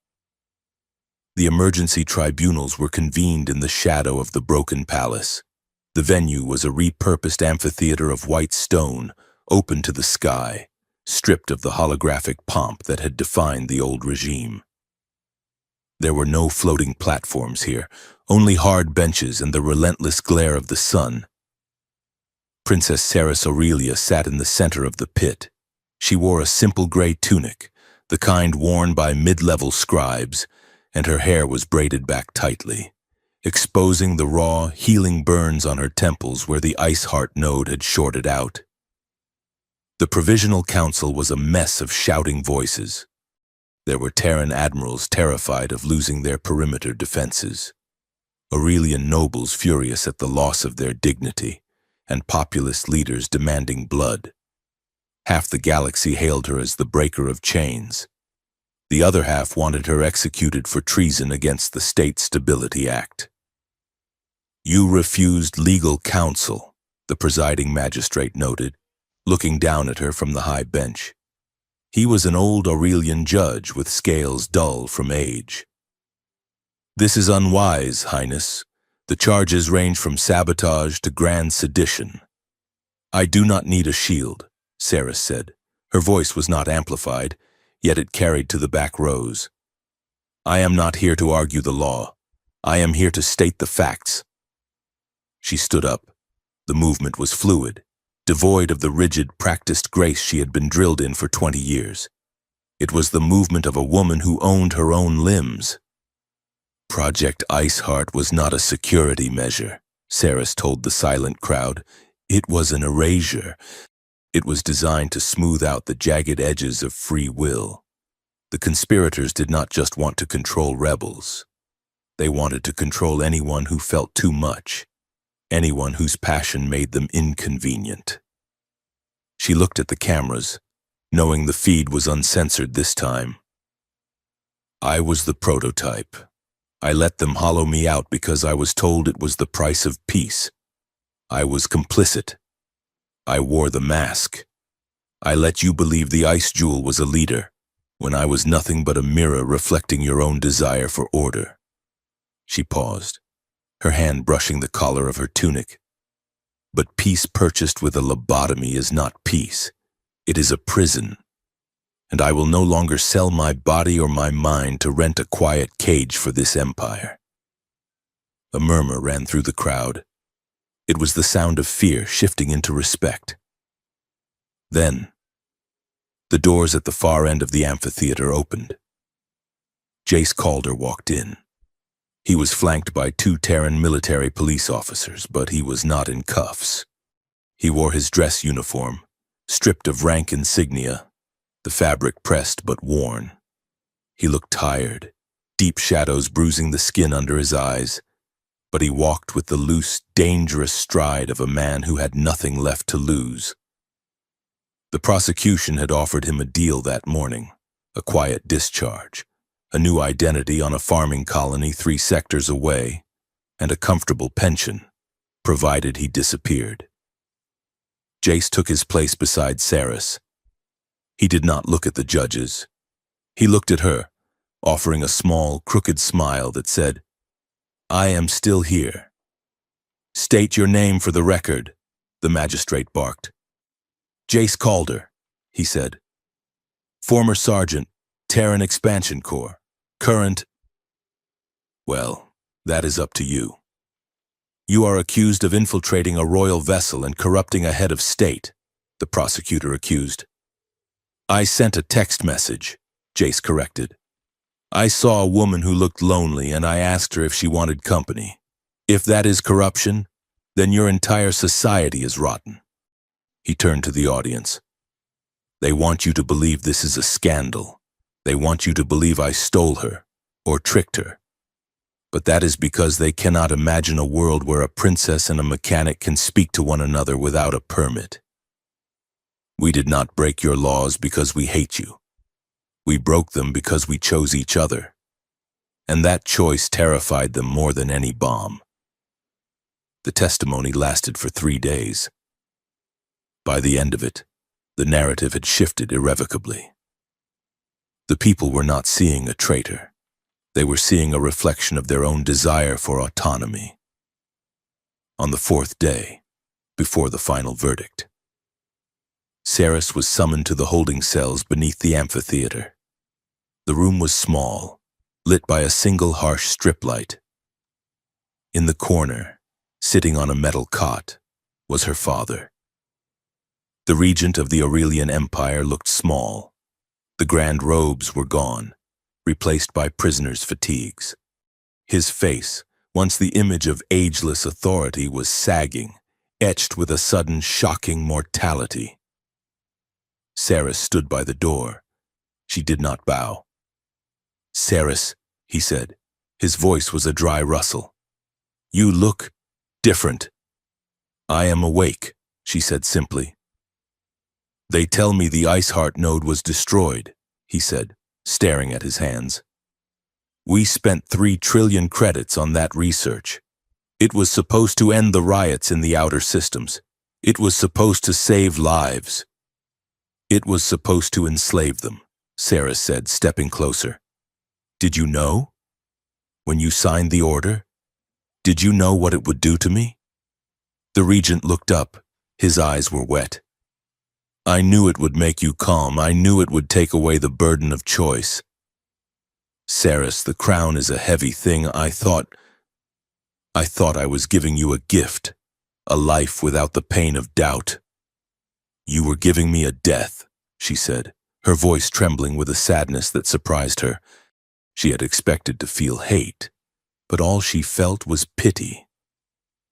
"You were so afraid of chaos that you decided to murder the part of me that makes me human." "I wanted stability," he whispered. "The galaxy is on fire, Saris. Stability is the only mercy. Stability built on stolen minds is not mercy," Saris told him. "It is just a quiet grave. I would rather have the fire. At least the fire is real." She turned to leave. "What will you do?" he asked, his voice cracking. "Without the throne, you are not trained for anything else." Saris looked back at him. "I am learning. Jace is teaching me how to fix things that are broken, rather than just throwing them away." The door slid shut, leaving the old man alone with the silence he had tried so hard to impose on the universe. The verdict was delivered at high noon. The council ruled that Project Iceheart was a violation of sentient rights. The technology was ordered dismantled, the research data purged, and the servers slagged. The conspirators, including the surviving generals and advisors, were sentenced to exile on the penance moons. Then came the matter of the princess. "Her Highness Saris Aurelia," the magistrate read, "is cleared of treason. However, her actions have irrevocably altered the political landscape. The council offers a compromise. You may retain your title. You may remain the face of the empire. But you will rule under a new constitution. Your power will be ceremonial. You will have no authority over military or intelligence assets. And you will never again be permitted to use neural influence technology." It was a golden cage, a way to keep the symbol while stripping it of its teeth. Saris stood at the podium. The heavy platinum circlet of her office sat on a velvet cushion in front of her. It was the traditional crown, not the mind control device. But as she looked at it, she felt the phantom weight of the leash. "The symbol is broken," Saris said into the silence. "You cannot glue it back together and pretend it is whole." She reached out and picked up the circlet. The crowd held its breath. "I cannot lead you," she said. "Not as a princess, because a princess is something apart. A princess is a creature of distance and perfection. I am neither of those things anymore." She placed the circlet back on the table, but she placed it upside down, a gesture of resignation. "I abdicate," she said. Pandemonium erupted. Shouts of protest and shock echoed off the stone walls. Saris waited for the noise to subside. "I will not rule," she continued, her voice cutting through the din. But I will serve. I propose a new role, not a ruler, but an envoy. I will walk the trade routes. I will sit in the negotiation rooms not as a statue, but as a mediator. I will work alongside our Terran partners to rebuild the trust that my bloodline destroyed. And the human, a counselor shouted. What of him? Saris looked at Jace, who was standing in the wings. He is my partner, she said, in this, and in all things. Before the council could respond, a roar split the air. Warlord Kalen leaped from the gallery. He had been stripped of his command, his armor dented and dull, but he still carried the massive physical presence of a predator. He landed in the center of the amphitheater, dust billowing around his boots. I do not accept this, Kalen bellowed. He drew a jagged ceremonial dagger. By the right of blood and iron, I challenge for the bond. The treaty promised me the Aurelian female. If she will not rule, she will be claimed. He pointed the blade at Saris. Fight me, female, or submit. Jace stepped forward, his hand dropping to the stun baton on his belt. But Saris held up a hand to stop him. She walked down the steps of the podium until she stood face to face with the warlord. She was unarmed. She wore gray cotton. He was a monster of muscle and violence. There is no treaty, Saris said calmly. I bought you. Kalen snarled. With fleets and blood. You bought a political fiction, Saris said, and I am invoking the law of the first son. Kalen froze. The crowd went deadly silent. The law of the first son was archaic, predating the Empire, written when the Aurelians were nomadic tribes drifting between stars. A person, Saris recited, her voice ringing like a bell, cannot be claimed as meat, asset, or bond without their spoken ongoing consent. If the consent is withdrawn, the claim is void. If the claim is pressed, it is not marriage, it is slavery. She stepped closer to him, until the point of his dagger was touching her chest. I do not consent, she said. Kalen stared at her. He looked at the crowd. He saw the cameras broadcasting to 1 trillion screens. If he struck her now, he was not a conqueror, he was a slaver. The narrative had changed. The galaxy was no longer looking at power, it was looking at choice. His hand trembled, and he lowered the blade. You are nothing, he spat, turning away. You are a broken thing. I am free, Saris replied. 6 months later, the colony of Novus Point sat on the edge of the trade route, a gritty, vibrant way station where the atmosphere smelled of exhaust fumes, frying spices, and unwashed bodies. It was a place where Terran miners drank with Aurelian navigators, where arguments were settled with arm wrestling rather than orbital bombardment. It was loud. It was dirty. It was perfect. Above a noodle shop that served the best and greasiest spicy broth in the sector, there was a small apartment. The paint was peeling. The heater rattled when the wind blew, and the water pressure was a daily gamble. Saris Aurelia, former princess of the Empire, stood at the sink, scrubbing a scorched pan. She was wearing a loose t-shirt that belonged to Jace and a pair of cargo pants covered in grease stains. You burned the eggs again, she said, without turning around. I did not burn them, Jace called from the small living area, where he was dismantling a sensory drone on the coffee table. I caramelized them. It is a culinary technique, you wouldn't understand, being raised on nutrient paste and peacock tongues. We did not eat peacock tongues, Saris said, throwing a sponge at him. It hit him on the shoulder. And caramelized implies edible. That was carbon. Jace laughed, catching the sponge. He looked younger. The shadows under his eyes had faded, replaced by smile lines. He walked over to her, wrapping his arms around her waist from behind, resting his chin on her shoulder. I will make it up to you, he murmured, kissing the sensitive spot just below her ear. I will fix the sonic shower. I think I found the spare part at the salvage yard. You said that last week, Sarah said, leaning back into him. And I ended up taking a cold shower for 3 days. It builds character, Jace teased. They stood there for a moment, the domestic bickering fading into a comfortable silence. It was not a perfect life. They argued about money. They argued about how much risk to take in their negotiation work. They argued about whose turn it was to clean the air filters.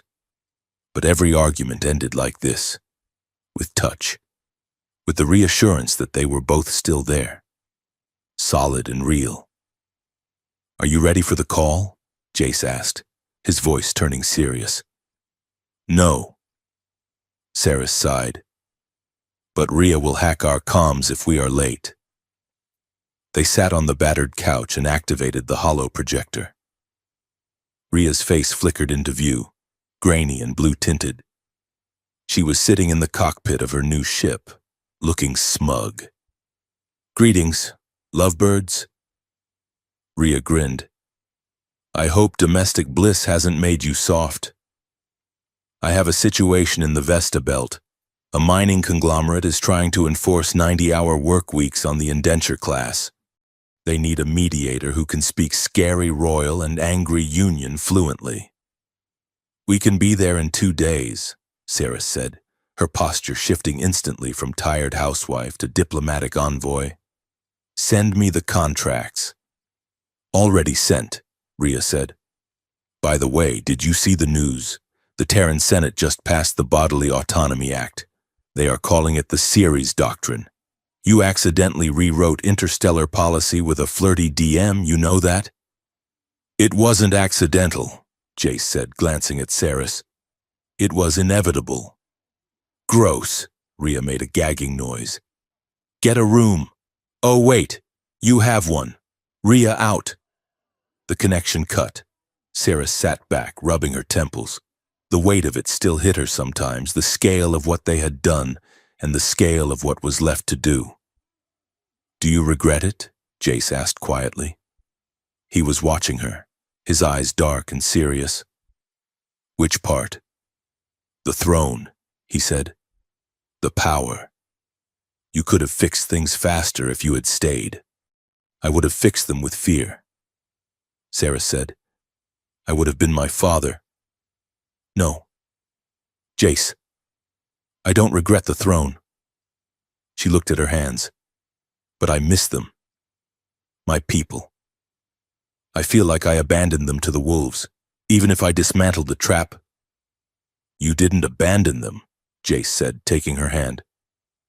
You showed them that the trap existed. That is the hard part. Now they have to learn to walk around it themselves. He squeezed her fingers. And you are not alone. You carry the scars, but you don't carry the crown. That is a good trade. Saris looked at him. The survivor's guilt flared in his eyes sometimes. The belief that he didn't deserve this quiet, messy happiness after so many of his squad had died. She squeezed his hand back. We carry it together, she said. Evening fell over Novus Point. The neon signs flickered to life, painting the streets in shades of electric pink and amber. Jace sat alone in the apartment. Saris had gone out to the market to haggle for fresh vegetables, something she found perversely enjoyable after a lifetime of having everything handed to her. The apartment was quiet. Jace stared out the window at the stars. They looked different from here, less like cold, distant diamonds and more like neighbors. He looked down at his wristband. It was an old habit, checking for threats, for alerts.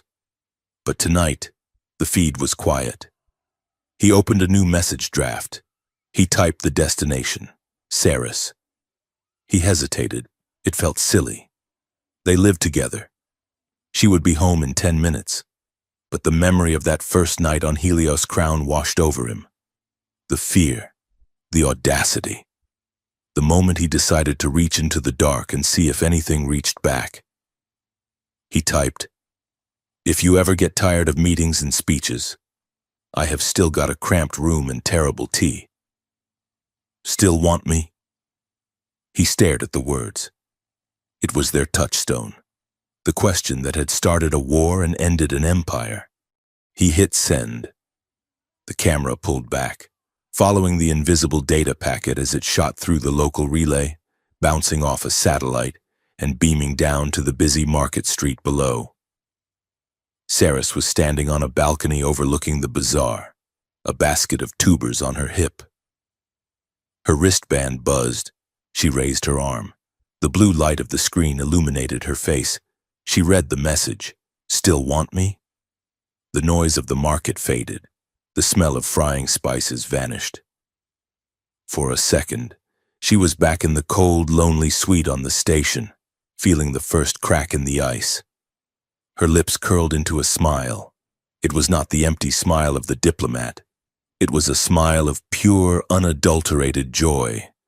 The bioluminescent markings on her throat flared, not with the bright flash of combat or the steady glow of royalty, but with a soft, rhythmic pulse, thump, thump, thump, thump, like a heartbeat. She looked up at the window of their apartment, glowing warmly in the dusk. She turned and ran. Jay sat on the couch, waiting. He checked the chrono.